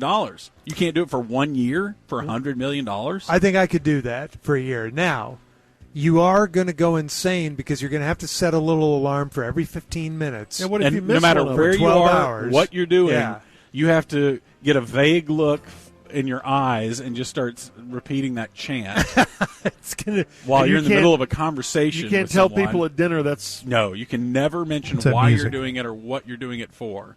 it's going to drive They- you crazy. Yeah, they you won't just think have it's friends. extremely weird your family will that your disown phone you. goes off and like a Manchurian Candidate, you go into this chant. Think how glorious the 12 hours off every day would be. Oh. You would just, you could recharge and then you dig in for your 12 hours and you know it's just 1 year and then you have $100 million. And if you miss You the could do 12, that. 15, you're done 6 months into it. Yeah, I think there needs to be a. Should there be any penalty, or is it just a penalty as you've lost out on that $100 million? Ooh, that's cruel. Because then the pressure builds as you're getting towards the end of your task, right? And you're worried, oh Yeah. man, I cannot. What if I miss my alarm? I got to set Yeah. 2 alarms. That's what's going to I drive got to you set crazy. 3 alarms because I cannot miss this. I'm so close to getting $100 million. Mark. 3 days into it, you would just be climbing the walls, and everyone around you would I think be it'd too. be easy. I could do it for 3 days starting right now, easily. You know what you'd have to do? You would have to just go to a cabin in the woods by yourself and just spend the year there. No, and I've you're already prepped focused the on people in my this. life that I just say things randomly out of the blue. That's for no true. It really reason. wouldn't be that weird for you. But you wouldn't have any distractions there. True. I could do this. I think I could too. I think I don't both think it's of that you hard. would go crazy. A weekend, let alone a year. A year every 15 minutes. $100 million. You got mad Great, cheddar make it $1 billion. after that. You got crazy Skrilla. I don't think you can do it. And then finally, we would like to congratulate 2 P1s, Reed and Miranda. Okay. They are having a baby. Okay. Reed sent me an email and said he and his wife just found out last week that after 5 years and of marriage and blissful freedom, that she is pregnant, and it's very unexpected because she has a disorder, and he mentions the name of it, that makes it difficult to conceive after the age of makes it difficult to conceive, and then also they're 30, so they just basically counted it out.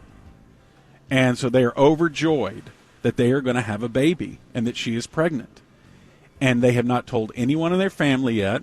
And Reed asked if we would announce to his brother, who is listening right now, because he listens every day, that Reed and Miranda, are having a baby. All right. How about that? They're thrilled. And I know Reed, he's one of our greatest P1s. I mean, they listen all the time, and I'm so thrilled for them. That's Yeah, great. that's Congratulations. great. Yeah, so Reed and Miranda, way to go. Way to go. Yeah. All right, Gordo, thanks. That's the corner. 9:34 on the ticket. Name the Coming baby Hansel Muser, by the way. No, don't do that. Thank you so much, Sean. We have 6 candidates Thank you, Daddy. today here on the NIT break. So we will go around the horn at the end. We will vote on it and see who is the best of the rest. We start with one Bob Sturm from the hard line. Yesterday, leading into the rant revival, he had a live spot and got a little choked up. In the rant revival, who is Lando? The ticket. Hello. I would like to visit with you today about my friends at Enter Health and how they are helping the area in many ways. Whoa. Including those struggling with mental health or addiction, Corby. Call Enter Health today. Whoa. Bring it on down. Ham, what is that drop labeled? Oh, it's from Metal Gear Solid, the exclaim whenever somebody spots Okay. you. I'm just curious. If I ever wanted to look that up, I wanted to know what to type in. Whoa. Just want to play drops one day. Just like, I want to have some fun here. It is fun. Oh, Kind of Bob. a Norm throat clear. Whoa. Like, if I didn't know that was Bob, I would say that was an old Norm. Yeah, trying to set a joke or something. And that one kind of came out of nowhere also. You usually feel it on the way. It's like, oh boy, this is going to be bad. But you can that turn one the just, mic off. You can clear the throat. boom, right there. But sometimes you power through and you get only on Inside Edition. Whoa. All right, there's Bob. He is a candidate number 1. Candidate number 2 here on the NIT break is from Sunday morning, the show before us. It's Elf. Right there. So Elf likes to play a lot of audio. He doesn't have a computer that he plays them from, so he relies on his helpers, Connor or EA.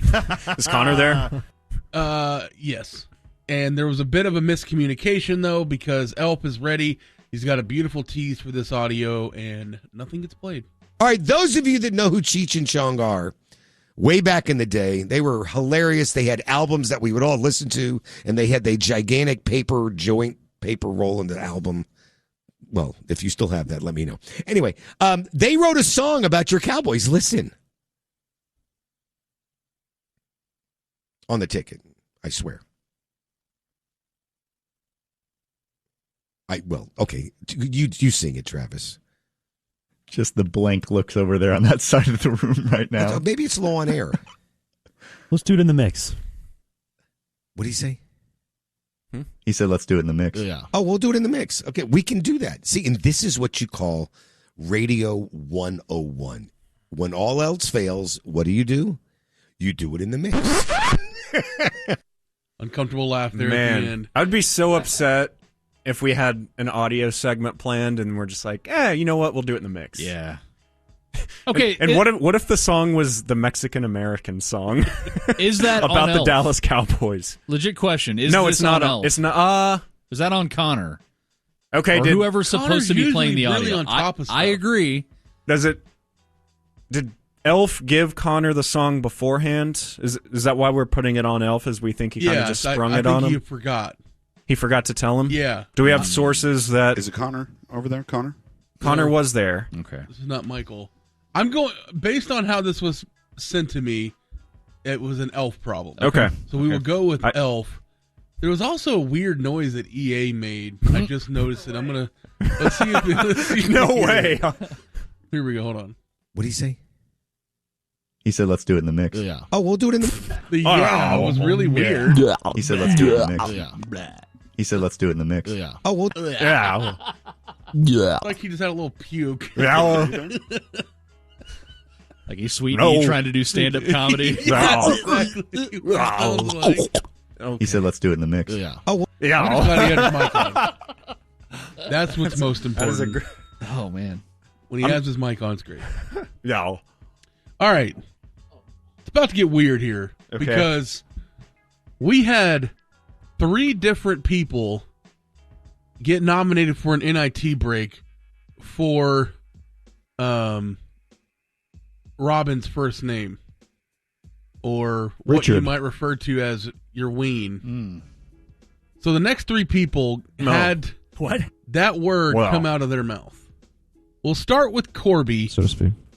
who did this during Why Today Doesn't Suck. He was trying to read a birthday, and he said the D word. I have a birthday, Monto. By all means, Corby Davidson. Please wish a very happy birthday to my good friend. This is from Michael Simpson. Very happy to my good birthday to my good friend, coworker, and fellow P1 Brandon Mogg. His leader is Kentucky Derby winner Mystic Kentucky Derby winner Mystic Dan. Wait, oh God! What did you say? He said Mystic D. Yeah.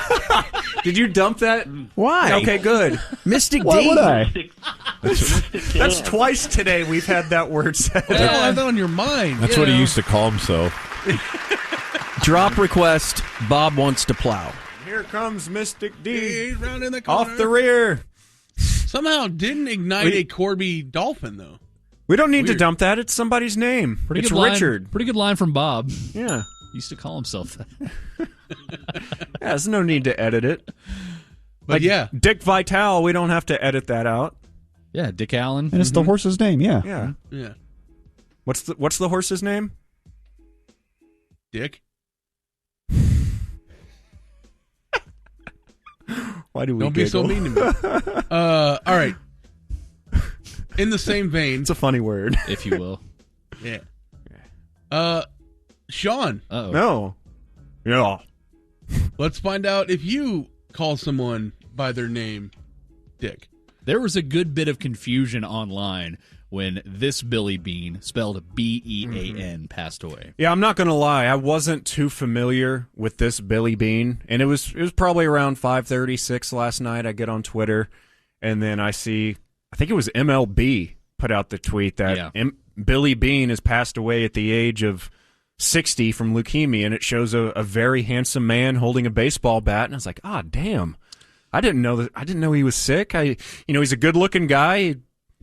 They kind of look similar too. They sort of I do. could see Brad Pitt also playing this guy. Yeah. And he was working in the commissioner's office since 2014, so it makes sense that MLB put this out. They probably had an idea he was sick, and sad passing in the baseball world, but the swarm of confusion didn't just stop on Twitter or online. It had every different party every different party. Yeah, I was thinking about the pool actually. Okay. School, it is hot out. As we're talking about Billy Bean. Every different It hit you there. pocket of sports media, including Classic Sean. Up here at the ticket. It hit every D. Yeah, it hit all of them. Oh, dude, Hit I us think all Billy on the Bean's D. dead. Oh, no, I feel it. It hurts. Oh, It's throbbing. Throat. oh. All right. There is I'm going to start using that term more often when there's really bad news. Dude, Just that one hit hit me you right in the D. dude. I couldn't believe it. When I heard Bob Newhart died, got me right in the D. All right, now this one is a little bit different. It still involves the D, but when Dave Lane is in the audio, you know that he meant to do it on purpose. This is my promise to all the dude perfects out there.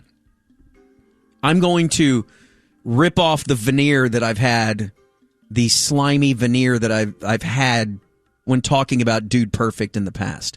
I'm looking at this objectively as a documentary, and how did I consume the documentary, and how did it affect me one way or the other? Okay, same here. I put aside all prejudices I have against Aggies or cheese, and I just took a clean slate into this. Not. What is that? Did you get rid of that?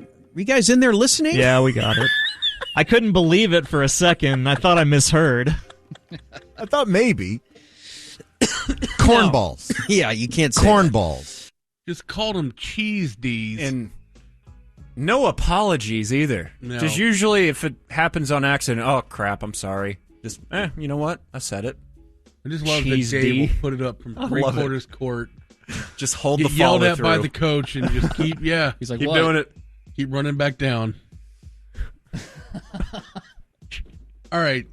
What an MVP he is. Oh my gosh, There's that's gonna be my first pick in the in season 2 E-brake Yeah. E-brake fantasy league. All right, there is Corby, Sean, and Dave, our trifecta. Coming up next here, we have EA as candidate number 6. Auto win. EA handling top 10 duties, which means he has to do a ticker. He has to follow a Ranger game live, maybe even play some of that audio. The ticket ticker.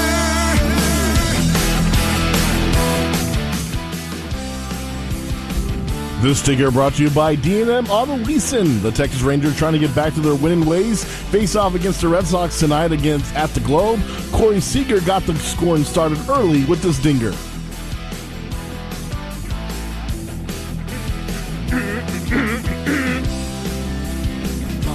Style, and he swings and smashes that one. A soaring drive out to right. It is gone!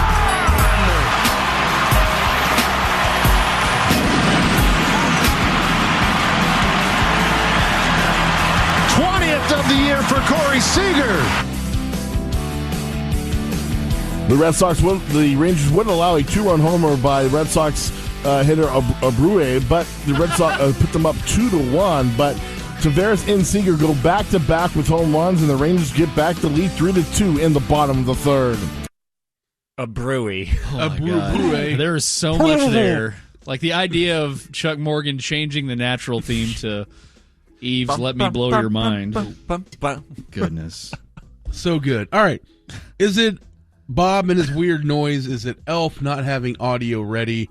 Is it Corby D's, Sean D, or Dave D? Or is it EA and his ticket ticker? I think we're doing. I would like to vote for Weird Noise Bob. Okay. I saw them talking in the break. Yeah.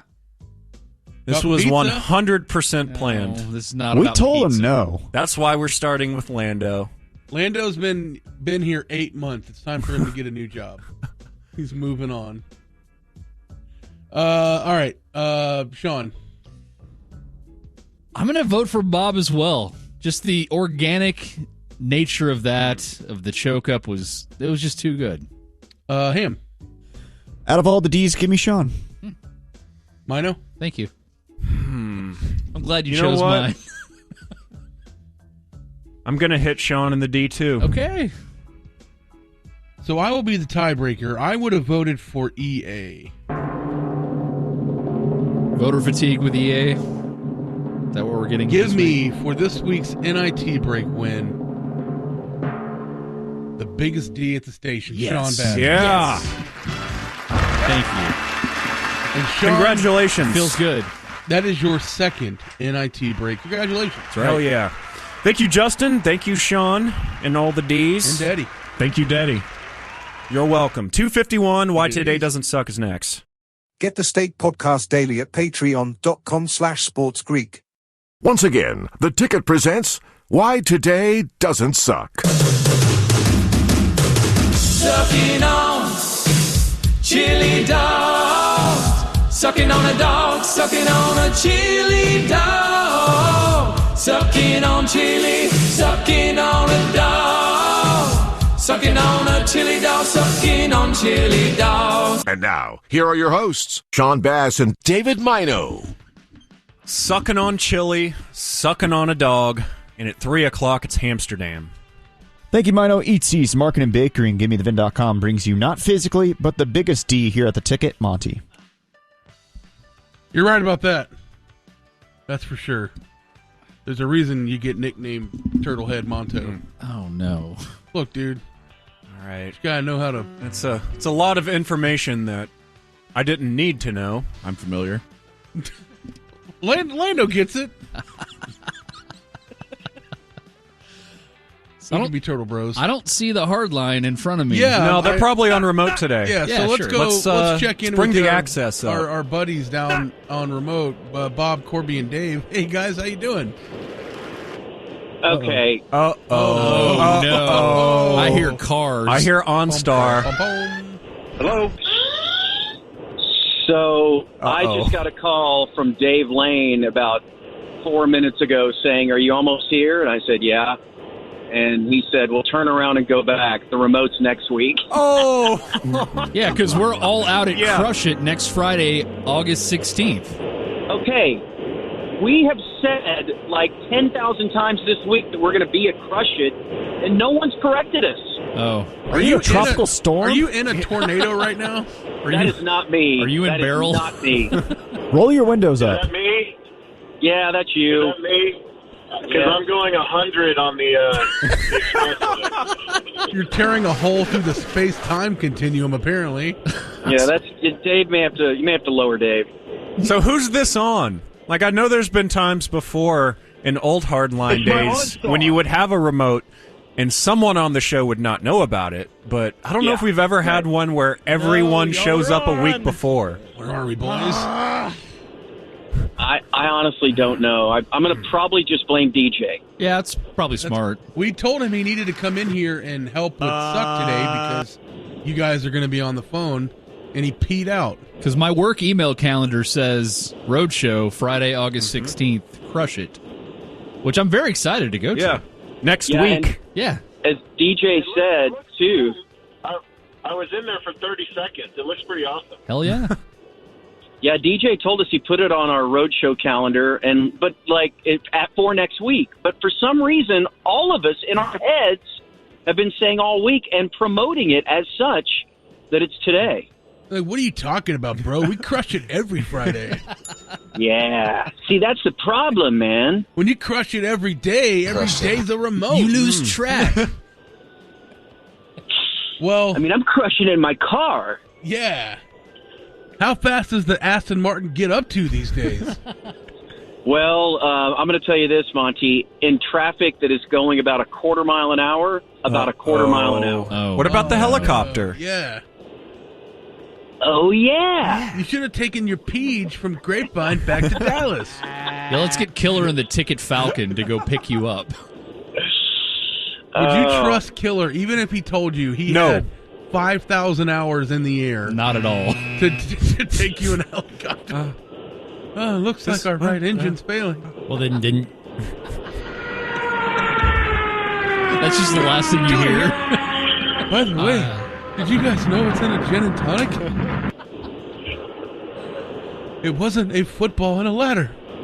Can I stick my head between these blades? All right. I'd rather have Corby fly the helicopter after taking 2 edibles. Yeah. Yeah, bro. What up, bitch? Well, today don't ask me to. Is Friday, August 9th, the 222nd day of 2024. 144 days are left in the year. Did you try to wrangle DJ? Him? He won't go in there. What a weenie. All right. We can do it ourselves. On this date in 1173, the construction of the Tower of Pisa begins. It took 2 centuries to complete. God. Screwed it up.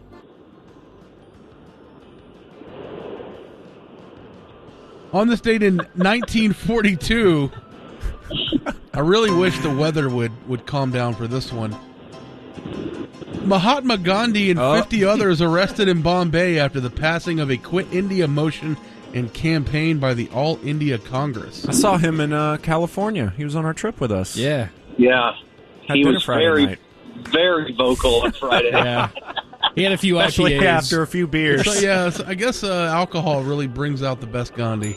It's great. Yeah, Gandhi, man, he used to party hard. He loves hazies. In food I trucks. am always on the All India team. There he is. On this date in 1944, Smokey Bear debuted as the U.S. Forest Service spokesman for fire prevention, named after New York City fireman Smokey Joe Martin. Why'd they call him Smokey Joe? He caught on fire. At least because he name coached. a bear after me. Didn't we have an engineer named Smokey Joe? Smokin' Joe. You're thinking of Smokin' Jiggly Joe. Jack. Oh, yeah, you're right. R.I.P. R.I.P. dude. Smokin' Joe. Smokin' Joe Whoa. was the engineer that didn't know that we could expense things back to the company. And we went to training camp. He took the 7-Eleven and buy like 20-cent tins of potted meat and eat them. Oh my God! Like Vienna sausages or something? Like it was what? just called What kind of Vienna. meat. Whatever. Vagina. No, not Check. vagina sauce. That's the kind that the Algerian boxer has. Oh, there he is. Topical. There he is. From the wind tunnel. Yeah. Crushing it Cheese D. indeed. I love when they pull up from the eye of the hurricane. 1945, the U.S. dropped the second atomic bomb, this time on Nagasaki, Japan. The bomb's name? Lil Jon. Fat Man. No. Fat Man and Lil Jon. In 1969, the Manson family committed the Tate LaBianca murders. Ugh. And Sharon Tate was killed. That's why I like to just watch Once Upon a Time in Hollywood and think that nothing happened. That they all got Flamethrower. flamethrower. I watch it Yeah. in reverse, and it's about bringing them back to life. And that's an uplifting story. In 1974, Richard Nixon resigned as president, and Vice President Gerald Ford swore the oath of the office to take his place as the 38th U.S. president. And in 1985, adventure comedy film Pee-wee's Big Adventure, starring Paul Rubens, was released. Greatness. Classic. Now, did he rub one out to his own movie in the theater? You know, I don't think that was his jam to do that to every movie. It was just to naked people movies. Paging Mr. Herman. Mr. Herman, you have a telephone call. Was he dressed as Pee Wee Herman with his pants down? No, dude. bow tie on it. Mugshot. He looked like a... Choking himself with the red bow tie. He looked like his hair was all grown out and he had a goatee. He was unrecognizable. I think I would recognize if Pee Wee was yanking it in my movie theater. No matter what his facial hair situation was. P1 birthday is today. Hey, Monto. P1 Jacob here. I'm turning 26 today. My leaders are Bob, Monty, and Gordo Bob and Monty and Gordo telling Dak he's not trying to piss him off. Drop request, what's in Norm's underwear? All right. Hey, Monty. Guess what I have in my underwear? Don't know. What? Solid. Deuce. That's good. That's an improvement, I bet. Good job. Retirement's treating him well. Getting all the fiber he needs. Yeah. Appreciate you, pal. Because I bet a lot of times it looked like the floor of Dunder Mifflin when Kevin spilled his chili. Somewhere Sod has his ladder up. Hey, Monty, please wish a happy birthday to Big Strong P1 John Jelly McClory. Jelly lives in the coal belt of West Virginia, but he listens to the ticket every day. In fact, he once got suspended from work by his employer because he streamed the ticket every day, and they considered this misappropriation of company resources. Courage. John said, screw the man, and came to Texas for 2 weeks. That's right. And even sat in studio with the hard line. There you go. That from K-Rage. That is a good strong. That's pretty cool. Yeah. Good. Don't let the man keep you down. Listen to the ticket. Good afternoon, Monty. I hope this email finds your ass well. My name is May, and Saturday is my 30th birthday. I will not be woken up in that special way because I'm a bitch. My leaders are Gordon Keith, Dave Lane, Sean Bass, Mushmouth Thomas, and Chris McKinley. I would like to hear either the Gorilla Channel or I Love You, Jane, whichever makes Seabass happiest. Thanks and blessing to the whole Why Today Doesn't Suck crew. That from May. That's so sweet. Happy birthday, May. Very sweet. She's the best. I just hate that Ham won't play something for her. Yeah, she deserves better. I would play all of them for you right now, May, if I was in control of the board. Turning 60 today, it really sucks that Bob's not here. Brett Hull. Wow. That's why he's not here. He couldn't do it. He had to put on Frank's pads. Gloria! Gloria! I think I got your number! Gloria! Deion Sanders in his half foot, 57. Future Cowboy coach. Pat Mahomes is 54. Ranger great. Yep. Derek Fisher, it says here, Trump-ass bitch. 50. Maverick great. Yeah. Maverick legend. Had to leave the Mavericks after 2 weeks and then join the Thunder. Ime Udoka, 47. Cliff Kingsbury, 45. Another future Cowboy coach. Commanders OC. Jamarcus Russell is 39, who could throw What a ball is 85 happening? yards from his taint. That's not me. Owen White, 25. Bust.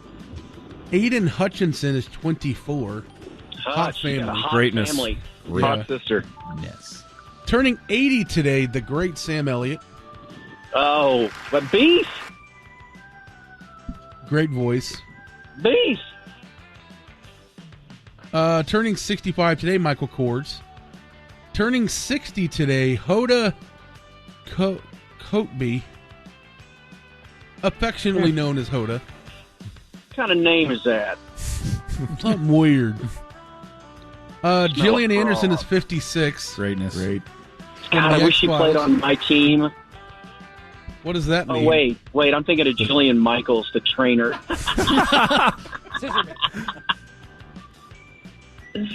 Turning 56 today also, Eric Bana. And gorgeous. From The Hulk. And There we Troy. go. A nice American name. Was he an Argo? No, he wasn't an Argo. No, What it was am I doing? Ben Affleck. Turning 54 today, Thomas Lennon. He was Lieutenant Dangle in Reno 911. Yes. He is great. Just new boot goofing. Turning 41 today, Legend. Nusret Goki, a.k.a. Salt Bay. He's got a steakhouse here in Dallas. Does he have some Me Too stuff? I would guarantee you. He looks like he has some Me Too He stuff. is the most Bonds of all the Bonds Mhm. guys. Turning 41 today is Ashley Johnson, the actress. Also turning 41 today, a man who starred and created a top 5 show of the last 20 years. Dan Levy of Schitt's Creek. Levy. Says here Levy. Oh, okay. I just Well, talked to him. It's funny because you're like, okay, he probably is a Nepo child, but also, are people going out of their way to give Eugene Levy's kid a leg up? Right. I mean, he was in American Pie. Yeah. I Best love in Eugene Show. Levy. And all the Christopher Guest movies. Yeah. Yeah. But it's He's not like hilarious. you're giving Brad Pitt's kid a little extra. Yes, You're giving Eugene right. Levy. You're not giving Ed Pitt Right. the Superman role. Anna Kendrick is 39. Greatness. Also turning 39 today, why Bob is not here, Vivek Ramaswamy. I know Bob's a big fan. And turning 34 today, the great Bill Skarsgård. He was It. Turning 48 today is Paolo Macchi, an adult film star who's been in over 700 films. Films such as Barely Female, Totally She-Male 4. No. Yeah, now you're talking. Bitch Got Balls 3. My Babysitter Has Balls. God.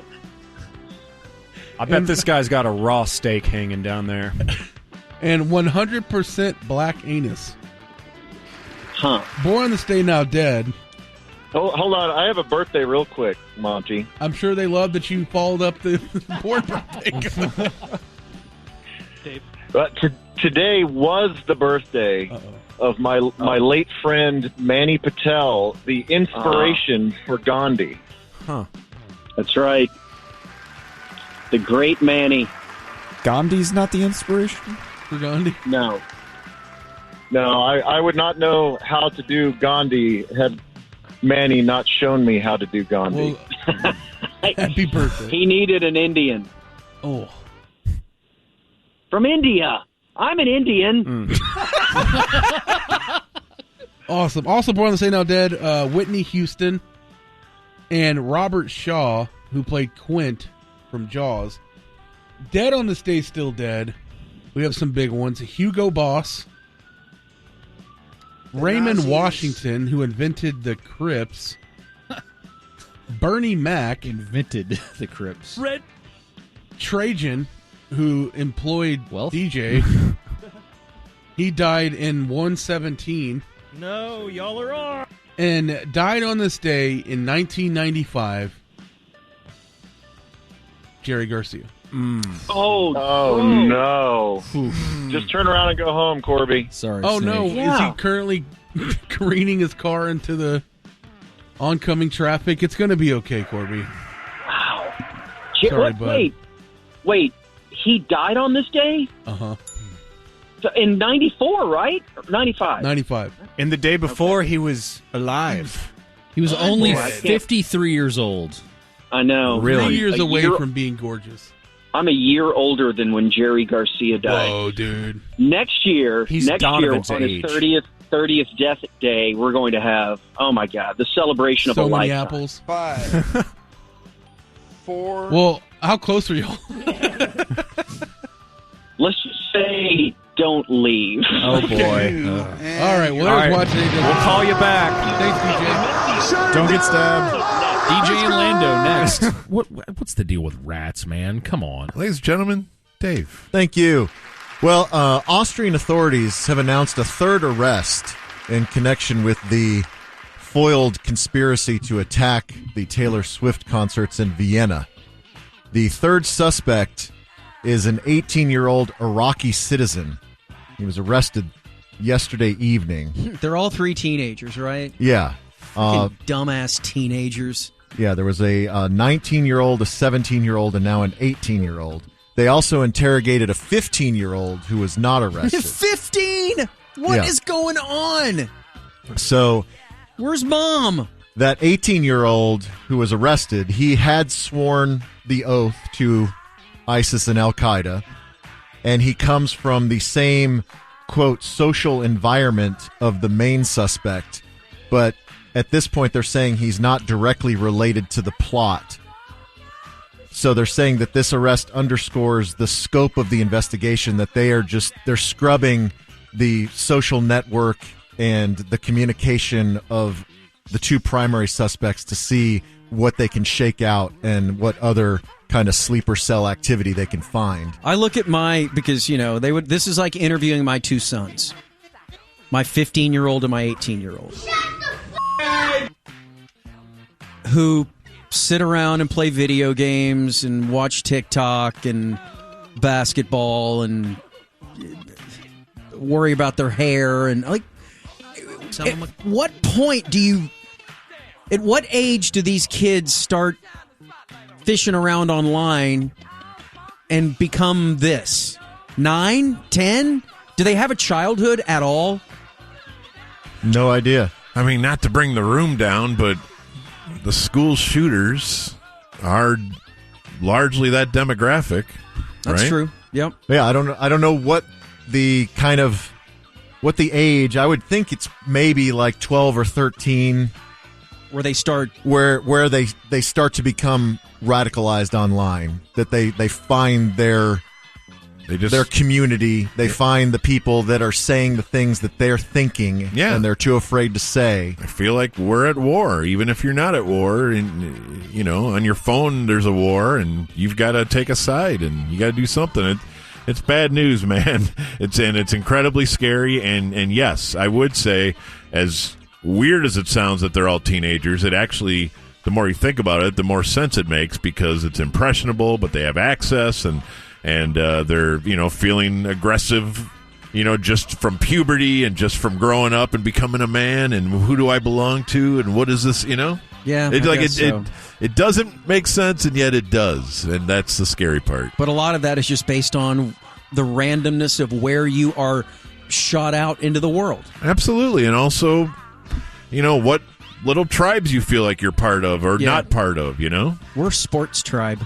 That's right. That's a very nurturing tribe. It is that we have. We're a tribe of guardians. Mm-hmm. Meanwhile, Swifties, thousands of Swifties are in Vienna to go to these shows that are now canceled, and so they've taken to the streets. Hundreds have gathered on the streets to sing Taylor Swift songs in unison and to trade friendship bracelets. Yeah.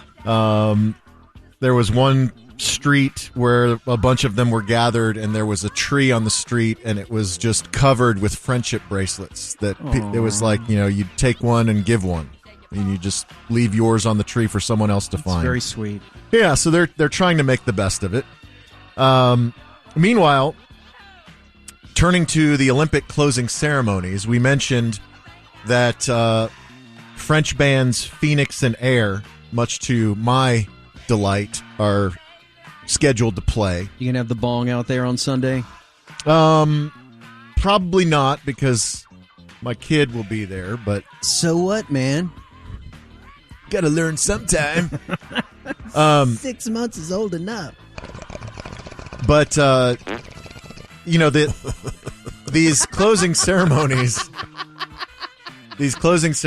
are a handoff from Paris to the host of the next Summer Olympics, Los Angeles, and we mentioned that they're going to have the stunt from Tom Cruise. Yep.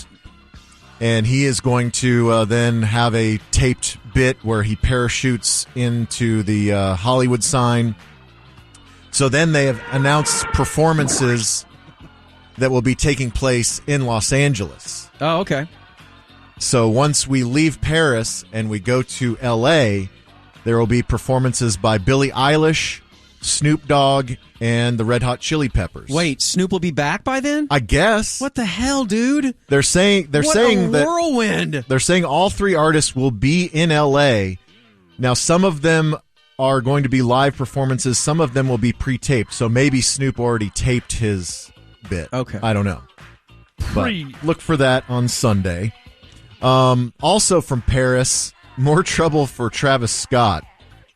If you remember, back in June, Travis Scott was arrested after an altercation in Miami Beach that he was drunk on a yacht and was arrested for disorderly intoxication and trespassing. He ended up paying a fine, $500 for the intoxication and $150 for trespassing. But this was in Paris, outside his hotel, the 5-star hotel that he was staying at next to the Champs-Élysées. Yeah. But he and one of his bodyguards were evidently fighting outside the hotel.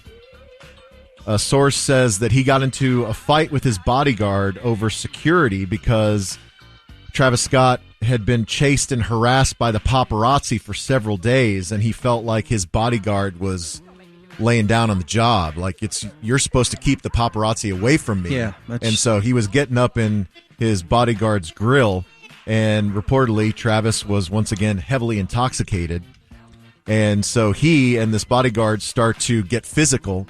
And so a security guard for the hotel intervened, and Travis Scott turned his physical confrontation towards the security guard for the hotel. So the police were called at 5 a.m. local time to break up the fight, and then he refused to take a breathalyzer. Between a man and his security guard. Seriously. Yeah. He's full throttle. Man, he's got a busy life. Travis Scott. He stresses me out. I agree. Like, why can't you just back off a little bit?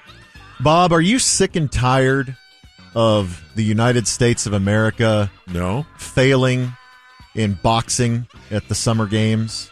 A lot of people are. Whoa. I mean, I'd love to see us do better, but I don't think we're doing very well. So where are you leading me here? Well, somebody has a plan to put a stop to this. Okay.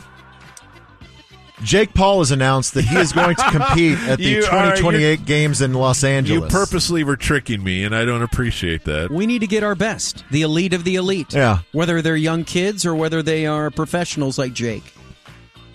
Yeah, he is, let's see, how old is he right now? I thought that was in here. I don't see his age.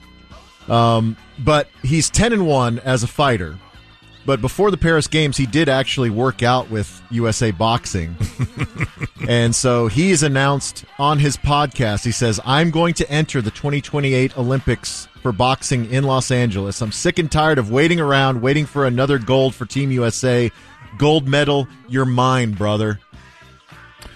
I don't know what to say. It's like he likes making things about himself. That's weird. He's an American hero. Well, he is an American hero. Can we please send Eddie to the Olympics to ask Jake Paul another question? He's the Ray Stone of Jake Paul questions. What a super team. Real American. Let's see. We have a crazy story from Joaquin Felix, otherwise known as Joaquin Phoenix. Joaquin Felix. So he was supposed to be in a romance film from director Todd Haynes. And Todd Haynes of The Hangover. Yes. Right? Or is that Todd Phillips? That's Todd Phillips. Yeah. I agreed without knowing. I just agreed because I figured you knew. But no. Todd Haynes and Joaquin Phoenix had been working on this film together. That they had developed the screenplay together. It's a detective love story. And it is a gay romance film. Gay. And so filming was set to begin in Mexico in 5 days. And evidently, Phoenix got cold feet and pulled out of the gay romance. As it were. And sets have already been built in Guadalajara. Like gay sets? No, like movie sets. Oh. And so they're saying that the project is in peril because the project is likely dead. Danny Ramirez from Top Gun Maverick was cast to be the love interest. And so according to Haynes, when he had talked about the project previously, he said this was, quote, a love story between two men set in the 1930s that has explicit sexual content. Homosexuals. So it's supposed to be rated NC-17. Oh, yeah. That's what I'm talking about. And speculation is that Phoenix became uncomfortable with the graphic nature of the sex scenes that were going to be in the movie. Sex crime. What does he care? That guy's done everything. But then other people were saying, well, Phoenix was the one who brought the project to Haynes in the first place and had a hand in writing the script. So if he was uncomfortable, why did he write it? So we'll see what happens with that. And lastly, it would be very difficult to not just be like, what was the TV show in the 90s that had the gay guy in it that's now part of the podcast? Will and Grace. Will and Grace, yeah. What's his name? Sean Hayes, yeah. It's one thing to just play like, I'm gay, like just a happy guy and almost stereotypical on TV. Right. It's another thing to take that next step. And get real graphic with it. And get gay. Like, let's go. Like in the cowboy. Brokeback. Yeah. Right. But even that, I mean, it was more implied. They made out a lot. Yeah. And there was that tent scene. That was pretty hardcore. I'm going to have to watch that again. And lastly, the Las Vegas Sphere, they continue to have these bands come in residency, but they're trying to figure out what can they do in the downtime. Like they have a Darren Aronofsky. God. Sorry, I'm bad at pronouncing things on the fly, but Wagyu. Yeah, he has a film that was made for the Sphere called Postcards from Earth. But they are talking now. The Las Vegas Sphere is talking to Warner Brothers Discovery to do a Sphere version of The Wizard of Oz. That they're going to take the original movie and they're going to cut it from 102 minutes to 80 minutes and expand the visuals to take advantage of the entire Sphere screen. And they're saying it will cost about $80 million to do this. Whoa! So that sounds talk about awesome. Taking a few edibles and watching some. My buddy sent me video last night. He was with his son. His son's a sophomore. Sometimes it's good to skip. He's a sophomore in college and loves the Dead. And that was, I believe, my buddy Rich's gift to his son was, I'll take you to the Sphere to see Dead and Company. And he was sending me videos of it last night. It's so shocking how cool it is from watching it on a little phone. Right. Like, yeah. We obviously saw it all live, but whatever you two did, the Dead has taken it to another level. Yeah. Which we knew they would. Yeah, and we've talked about how the Eagles probably aren't the band to push it. Weird, yeah. But every other band, condolences to the Wilsons, that will indeed that will go beyond where the Dead have gone. Like it's just going to exponentially as they figure out how to utilize that space. So anyway, that'll be awesome when they do that. All right. The end. Good stuff, Mr. Enews. And that was the assignment of one DJ Ringenberg, our 35-year-old producer. 34. Close enough. Who had never seen the movie before and that's just was on such pushback mode on this because it was an old movie. Before you saw this, were you aware at all of what it was about or anything?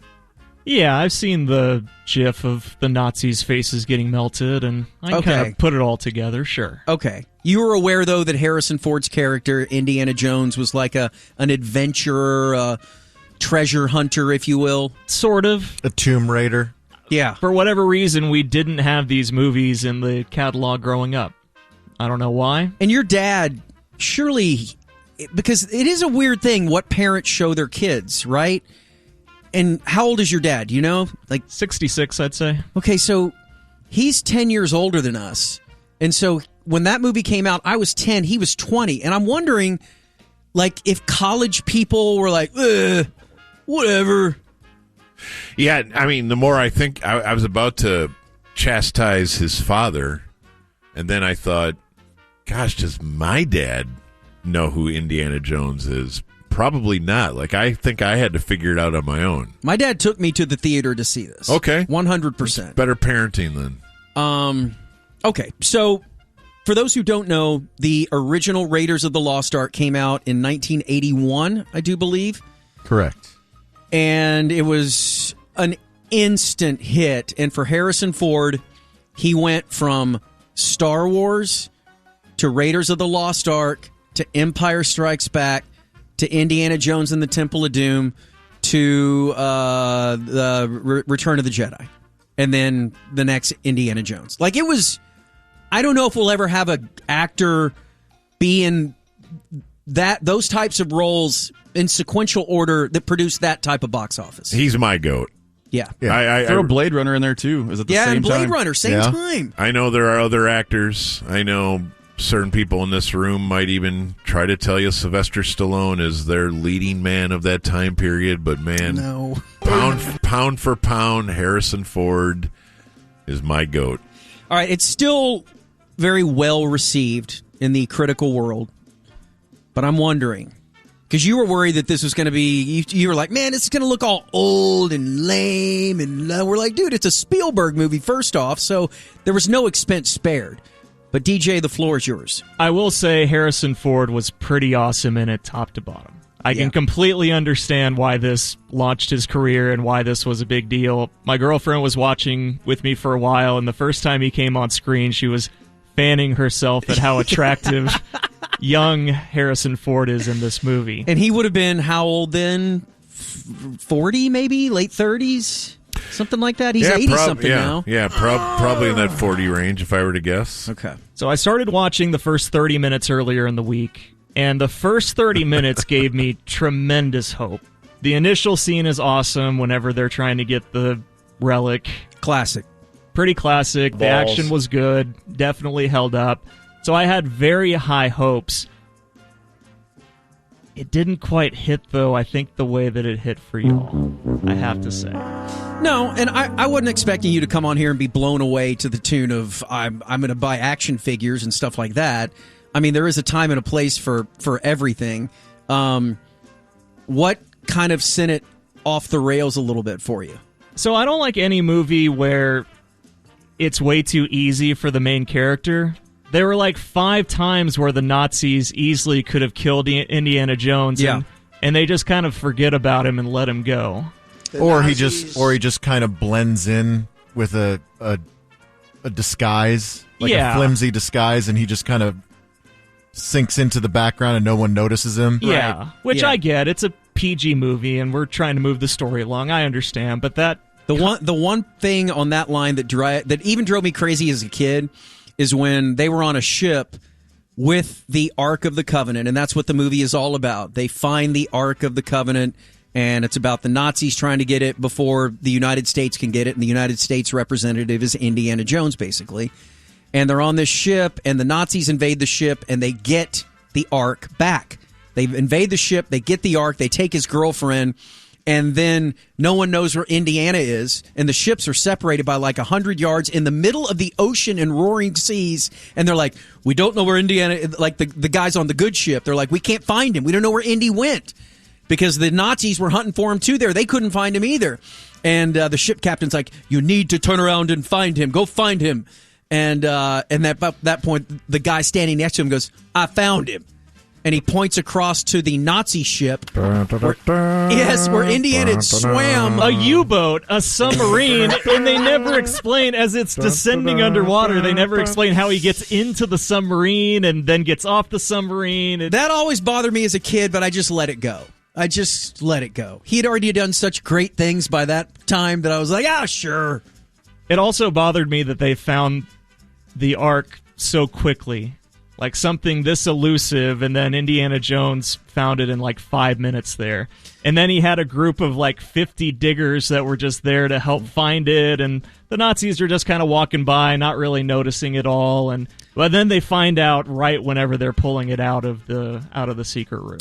I mean, there's so much about this movie that was influential, and I'm going to try to ignore the fact that you said I watched the first 30 minutes earlier in the week. And well, then I watched it, and then I watched the first 30, then I watched Dude Perfect, and then I started it back over. Pollute your mind in the middle of it. Whole thing. And this is after he started watching Temple of Doom as he's just calling his own audible, and he watched it on a phone while driving to work. I just it's hard. Like when we were really little boys, the imagination of like pirates it felt like a thing, and I'm certainly not. I wasn't in your second grade class, boys, but the pirate and the hidden treasure chest was sort of a cultural thing that was possible for young men, and that's why the whole pull of like pirate lore was interesting. And then this came along, and for a while, any young male is like, tell me about being an archaeologist and the fact that we can go find these temples and these gold idols, and so you're out chicks. So you're out in the rainforest, and and there's beautiful women around. You get a whip, and you get a whip. Man. Like, dude, the temple scene in South America or wherever they are. I will put that up against anything to this day in movies. It just with all the way snakes and all that. The opening scene. Yes. Oh, the opening scene. All the way The to boulder. taking off in the airplane as the blow darts, and just, dude, that first 30 minutes is so solid. And when they head over to the Middle East and he meets Salah and the bad dates and the monkey, and you're in the market, and then the what do you call it? The headpiece of Ra, and under the staff, and trying to find trying to get the sun to shine just perfectly and show you checking where the ark his is. notebook, his little scribbles. All they needed, though, the thing about finding it that quickly is they needed that headpiece, which Miriam had around her neck. Yeah, and he needed to have the right height of staff. Right, so that wasn't hard to figure out. But he found her very quickly, and it all just, no doubt. It all flows very fast. She had a former relationship with him, so she kind of hates him. And By the way, did you catch that when she was like, "I was just a kid"? Yeah, like that made it was a little Me Too-y. Like, how old was Miriam when Indy first bedded her? Okay. I just want to say Indiana Jones is incapable of any sort of untoward conduct with ladies. So I'm going to say there's probably an explanation. Well, all right. I will tell you, because that was shot in 1980, and she was born in 1951. So, and then she said, I was just a kid. So she was 30 then, and then later on in the movie, she said, 10 years ago when we broke this off or whatever, blah, blah, blah. So she would have been 20. He would have been about 30. Okay. But the actress, perfectly fine. Not the character, right? Yeah, but I mean both. We're assuming both are the same age. Okay. That's passable. Look, I'm looking for a loophole, and I'm happy you provided one. Yes. So we're going to use it, even though that's very sketchy math. Okay, I've got one big issue here with the movie. This is towards the end, whenever they're on the secret island, whenever they've captured the girl. Spoiler. And where Indy is up on the cliff, and he's got the rocket launcher pointed at the little convoy that they're carrying the Ark, and he's going to blow up the Ark, and I'll play the audio here. Jones! I'm going to blow up the Ark, Renee.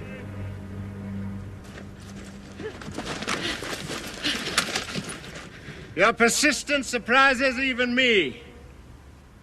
You're going to give mercenaries a bad name. Dr. Jones? Surely you don't think you can escape from this island? It depends on how reasonable we're all willing to be. All I want is the girl. If we refuse, then your Fuhrer has no prize. Okay, Jones. You win. Blow it up. Zurück! Zurück! Zurück! Yes, blow it up! Throw it back to God. All your life has been spent in pursuit of archaeological relics. Inside the Ark are treasures beyond your wildest aspirations. You want to see it open as well as I. We are simply passing through history. This is history.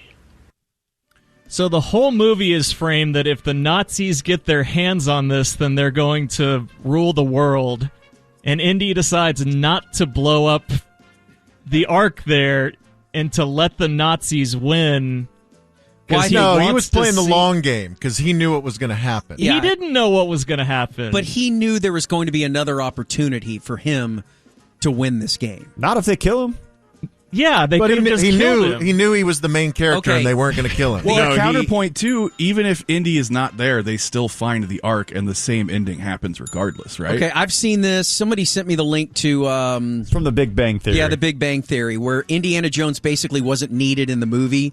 It would have transpired the exact same way, but would they have found it without Indiana? Eventually. I think it would have just taken longer. Okay. It's a transmitter to talk to God. He was in a hidden room that they hadn't found yet. But that was kind of weird. Plus, he was like, it's like, I just want the girl. Just give me the girl and y'all can do whatever with the Ark. And then it's like, all right, damn, so you're going to keep the Ark and you're going to get the girl too? And all right, whatever. I watched it last night as well for like the 100th time, 200th time, whatever. But it had been a while. And my two takeaways, the two things that bothered me about it, I mean, yes, all of the PG adventure movie tropes, but the things that dated it for me were the fight scenes. The fight scenes were so badly choreographed. Yeah. And just the punch sounds. Yeah. It just, compared to modern action films, it doesn't hold up in that sense. And Karen Allen, Marion, she's terrible. She's not beautiful, and she's not a good actress, and I wish that she was someone else. Well, you couldn't have... Sports opinion. I thought she was good for what it was, especially in the beginning, as the drunken daughter of this other adventure, that he had this relationship with. I thought that part was good, but I thought the longer the movie went along, she was kind of showing her warts a little bit, But you couldn't have someone smoking hot. That wouldn't have worked. You had to have someone... It's like Farrah Fawcett or Charlie's Angels... Kate Jackson was kind of the lower rung. This was kind of a Kate. Not all of them could be 11s. Right. You had to have I'm more her acting ability than her appearance, I think. Yeah. She just was not good. And the whole, when she's trying to run away and hide in the baskets in the Moroccan market, that was just so corny. The action scenes, though, are obviously what sold it. When that Nazi gets chopped up. Awesome. Yeah, it was with the propeller. The propeller, yes. Yeah. The car chase scene there later on in the movie, the opening scene, obviously, there are 3 or 4 scenes that really took that those stereotypical action pieces to another level. You had never seen anything close to that type of stuff on film before, ever. And Spielberg was lauded as a hero and a genius. By the way, it was the highest grossing movie in 81. It made $354 million, so adjusted for inflation, that's almost $1.2 billion. Wow. I'm still interested in the location of the Ark. What is in the warehouse? It's got to be out there somewhere. Yeah, no, in real life. In real life. They did just kind of end it weird that way too. Well, but that's a movie depiction, but the Ark of the Covenant, hypothetically, should be somewhere on this planet to this day, right? China. If it really exists. Sounds like that. I believe there are enough eyewitness accounts that it did exist. Has it been destroyed? In retirement, maybe that's your job. Get you a whip and just start. Get you a fedora.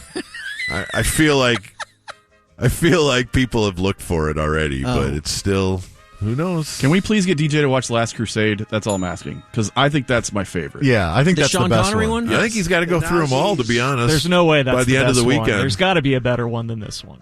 That's all I'm Short saying. round one. Well, Bro. Also, I Temple thought of Short Doom Round is- was in all of them. No! I was very disappointed. No, Short Round is not in all of them. You're more than welcome to watch all 3 or 5. Nah. Yeah, you might want to stop at 3. Okay. Well, there are several things at the Olympics that seem weird, borderline ridiculous. And depending on who you are, I've heard a lot of people say that synchronized swimming is just doesn't belong in there. Although the feats of strength that those women have, I think it's just women that do that. It's pretty unbelievable. You say what you want about probably a half dozen sports that are out there. I saw some sport today where it was just dudes running in sand in a circle.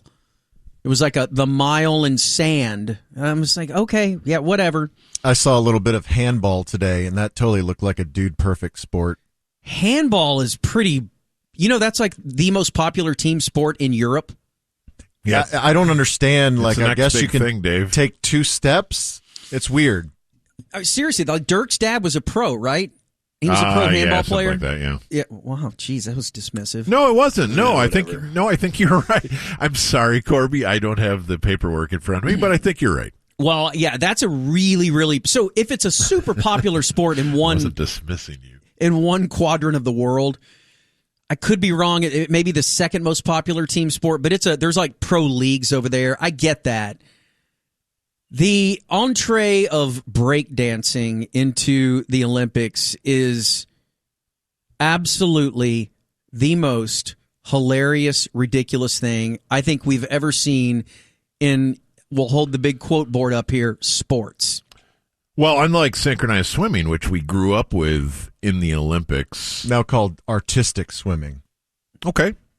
But we had Martin Short do jokes with it. And I know you, and I know you. It's from our childhood. This one is the first Olympic Games of such a thing, right? Yeah. Breakdancing. And I would assume it's the last. So if you haven't seen No, it. it's coming to L.A., bro. It is? No matter what? Well, I don't know. I'm just going to take a wild guess. That they'll keep it there? I would think so. It's coming to the home of breakdancing, Corby. Okay. Well, New York City's the home of breakdancing. Well, the United States, though, is what he's saying. We're all one. But the thing is that Unless confuses California me. breaks into the ocean between which now and they then. better. They should. Take her with you.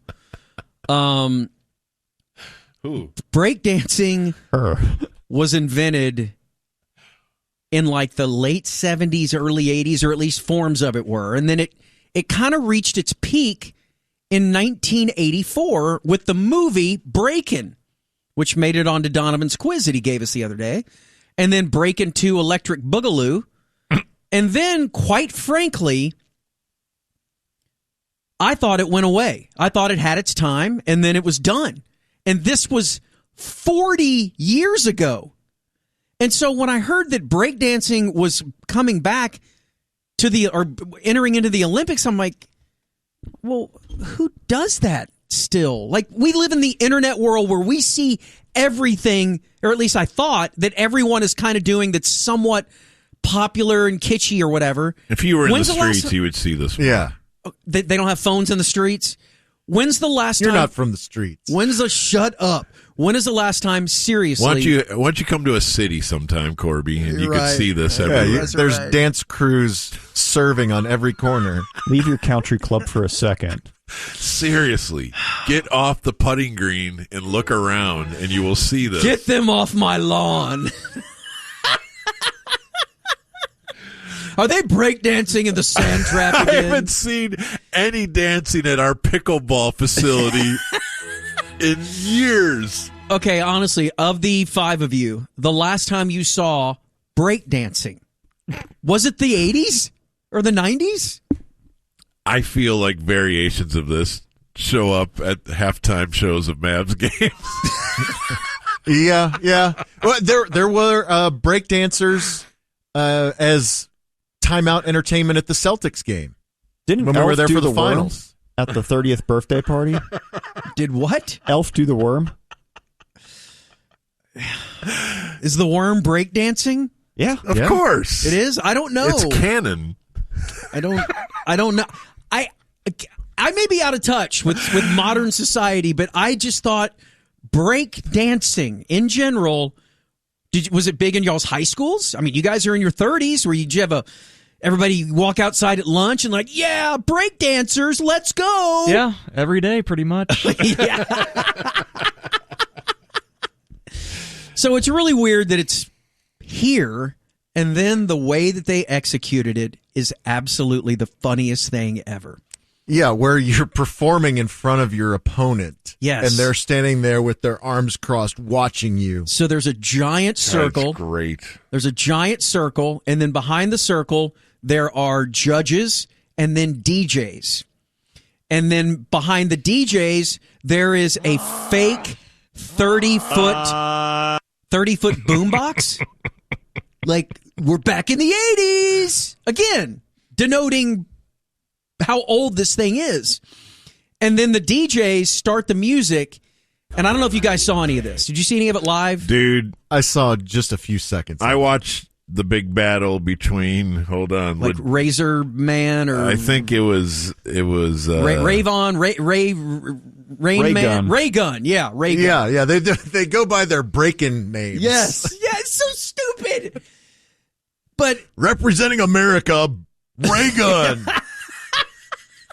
Ray Gun. So they have their performance all, in their head, what they're going to do, but they don't know the music.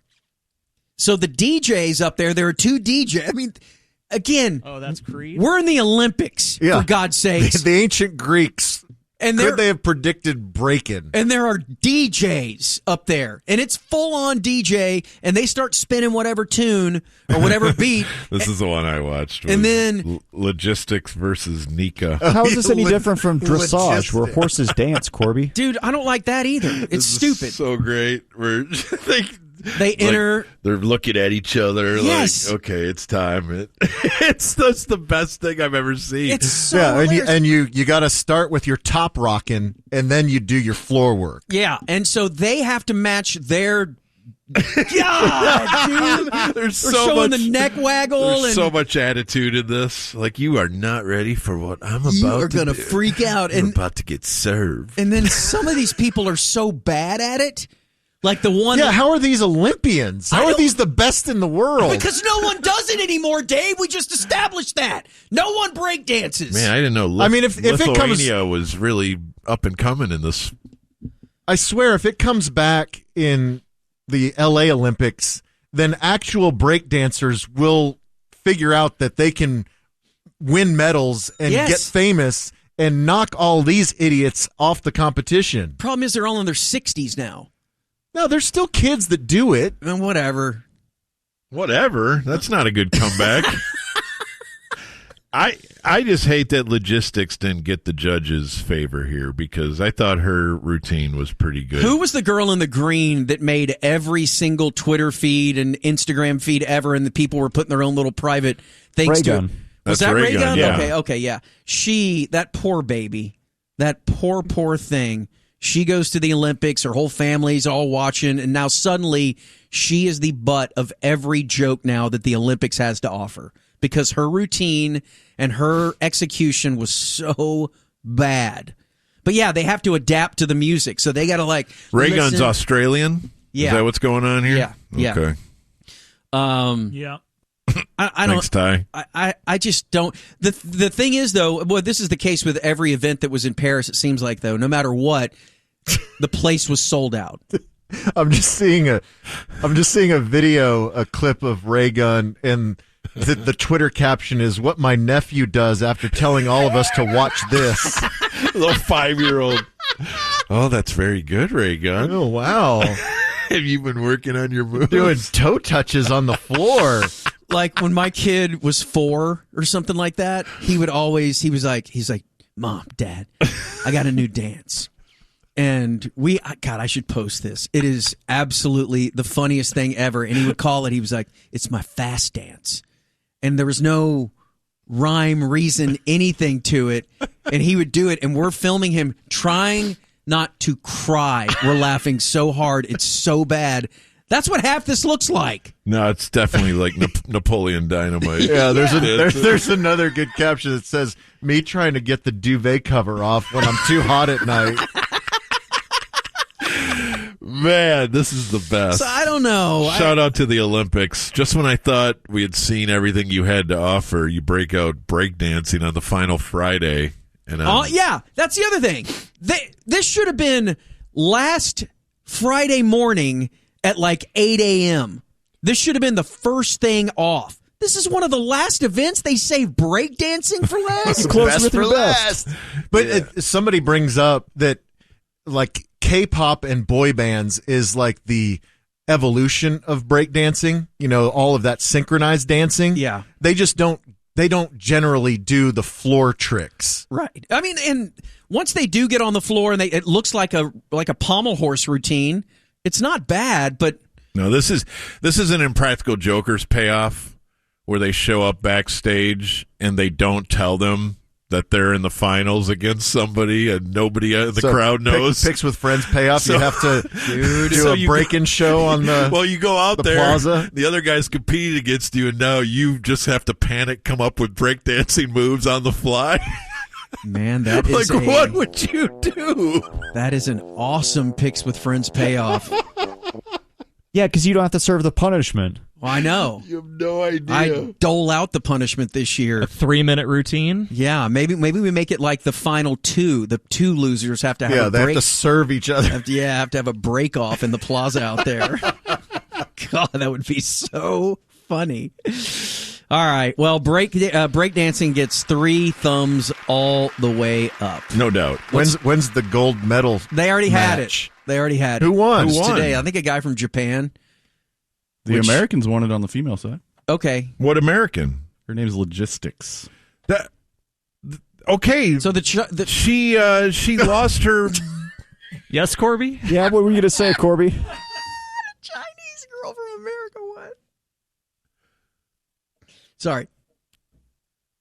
Go. What are you saying? Don't stare at me. The match I watched Logistics battle, she lost to the Lithuanian girl. Oh. She made a comeback. But it was apparently it was in the round robin stage. Nope, I am incorrect. Japan won. It's my fault. See? Holy cow! I will clock out for the day. What was that girl's Don't let him name? do that. All right. There you go. Patreon.com/sportsgreek. Here's Dave. Yeah. All right, well, we begin tonight. We're going to have to swim upstream tonight as we leave because at the American Airlines Center, Grupo Frontera. What? Hispanic girls. Well, I'm interested to hear how this goes. Cuidado. Wait, what was the first song? What did you do? I played the wrong song. What were you playing? The next one. Okay. Cuidado. Is he saying queefdado? No, Yes. Cuidado means careful. Careful, I'm about to queef. No. That means. Caution. Thank you. So, what genre is this? Rap. Okay. Also tonight at the Granada with support from the Patrice Pike Band, Monty Montgomery. You can break dance to this. Patrice Pike. Yeah. Sister 7. Yes. Yeah. At the House of Blues, Heather McDonald. At Trees, Luya. At Three Links Michael McDonald. with support from J. Isaiah Evans and others, the Revelators. At Sons of Herman Hall, Daniel Nunley. At the Majestic, 10cc. This. Okay. I thought that the Hispanic band was doing a cover of this 10cc song, and it really threw me off. Do you want to know a fun fact about 10cc that sounds made up but is totally true? Go on. Yeah. Do you know what their name means? Oh, I knew this. 10 cc's of what?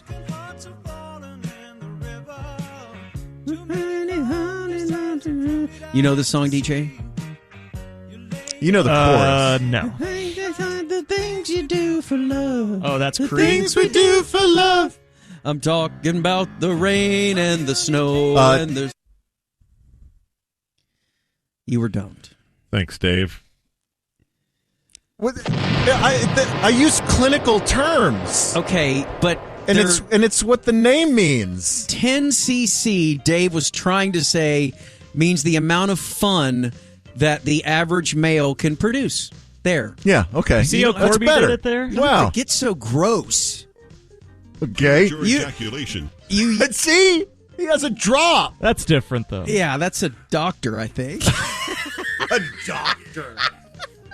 Okay, at Toyota Music Factory tonight. They had a song on the Snatch soundtrack, Dreadlock Holiday. That's a great song. That is a great song. Good time. These 18-inch pythons, they're going wild on you. Wow, it wasn't bad by me. I can't wait for Tickets Stuck now. At Toyota Music Factory tonight, Jordan Davis. At Arlington Music Hall. Eagle? The Philadelphia Eagle? No. At Arlington Music Hall, Seven Bridges. At Legacy Hall, Jason Boland and the Stragglers. Is Seven Bridges a Eagles cover band? Could Seven Bridges on a river. Do you think Big Jordan Davis, the Georgia Bulldog, could do a good concert? No, I don't. Bringing it back to sports. At Rubber Gloves, Portrayal of Guilt. At Tulips Fort Worth, Colby Acuff. Hey, everybody. As opposed to Corby A-Cups. Hey, I'm trying to work out. And at Billy Bob's, Josh Ward. Is that his mob name? Yeah, Corby A-Cups. What's up? Who's this? Josh Ward at Billy Bob's tonight. Just don't. Leave me out of this. All right, tomorrow. Drive straight down the road, pick up my dog at the vet. Tomorrow at the American Airlines Center, big weekend at the AAC. Sebastian Maniscalco, the stand-up. Oh, he was in that HBO show Bookie or Bookies or something. Did not see that. He's kind of funny. I guess he's big enough to play the freaking AAC. Yeah, he's big. Did he leave Skid Row? No, that's Sebastian Bach.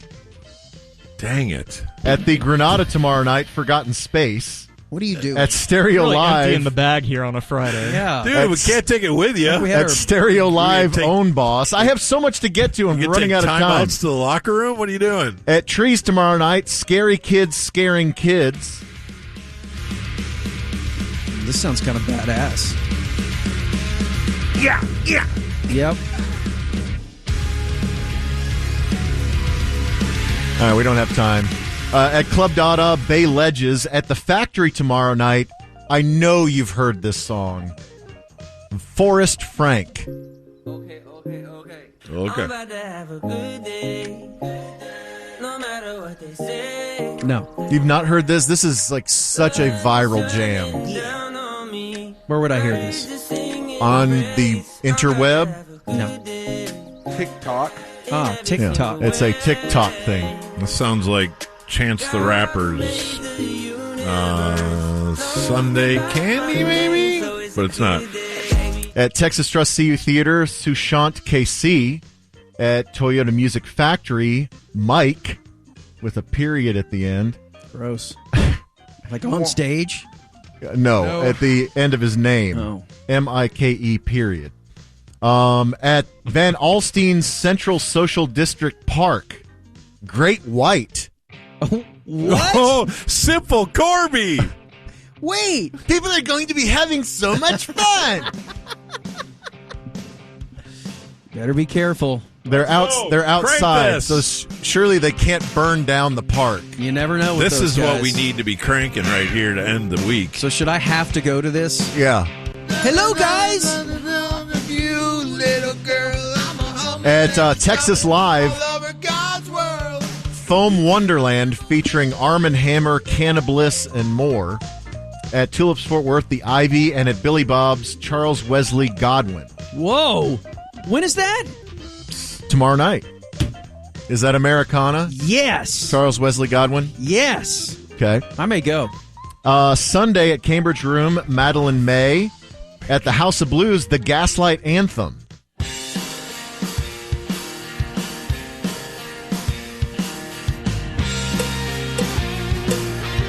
Again, don't have time to get to it.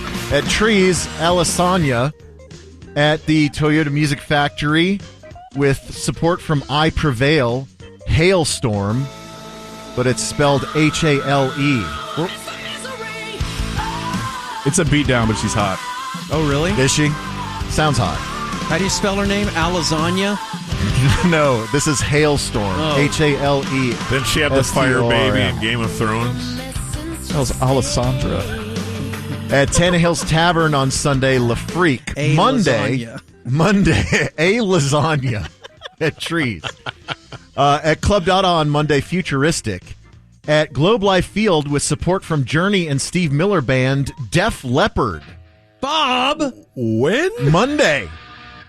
Oh, dude.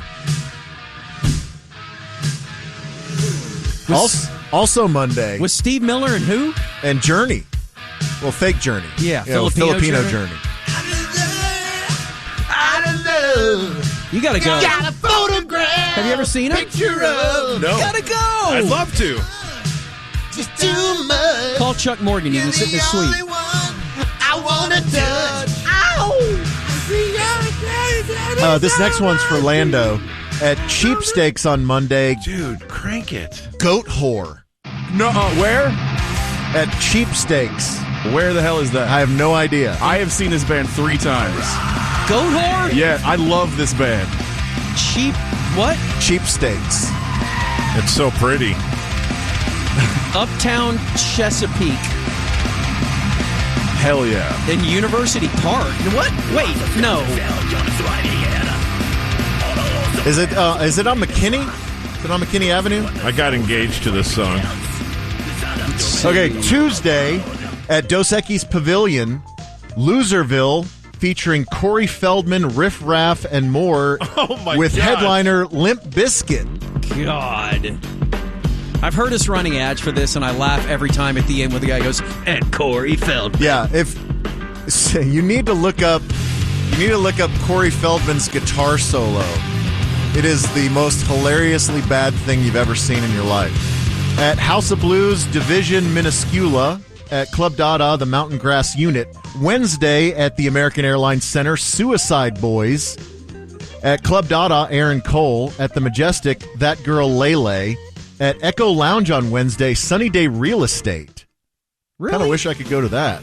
That's, They're doing a 30th anniversary of the Diary album. Not Diarrhea, but Diary. What's the bass player in the Foo Fighters? That's his old band. Chuck. Yes. I think it is Chuck. Yeah. At the Toyota Music Factory, Ice Nine Kills and In This Moment at Arlington Music Hall, Billy Dean.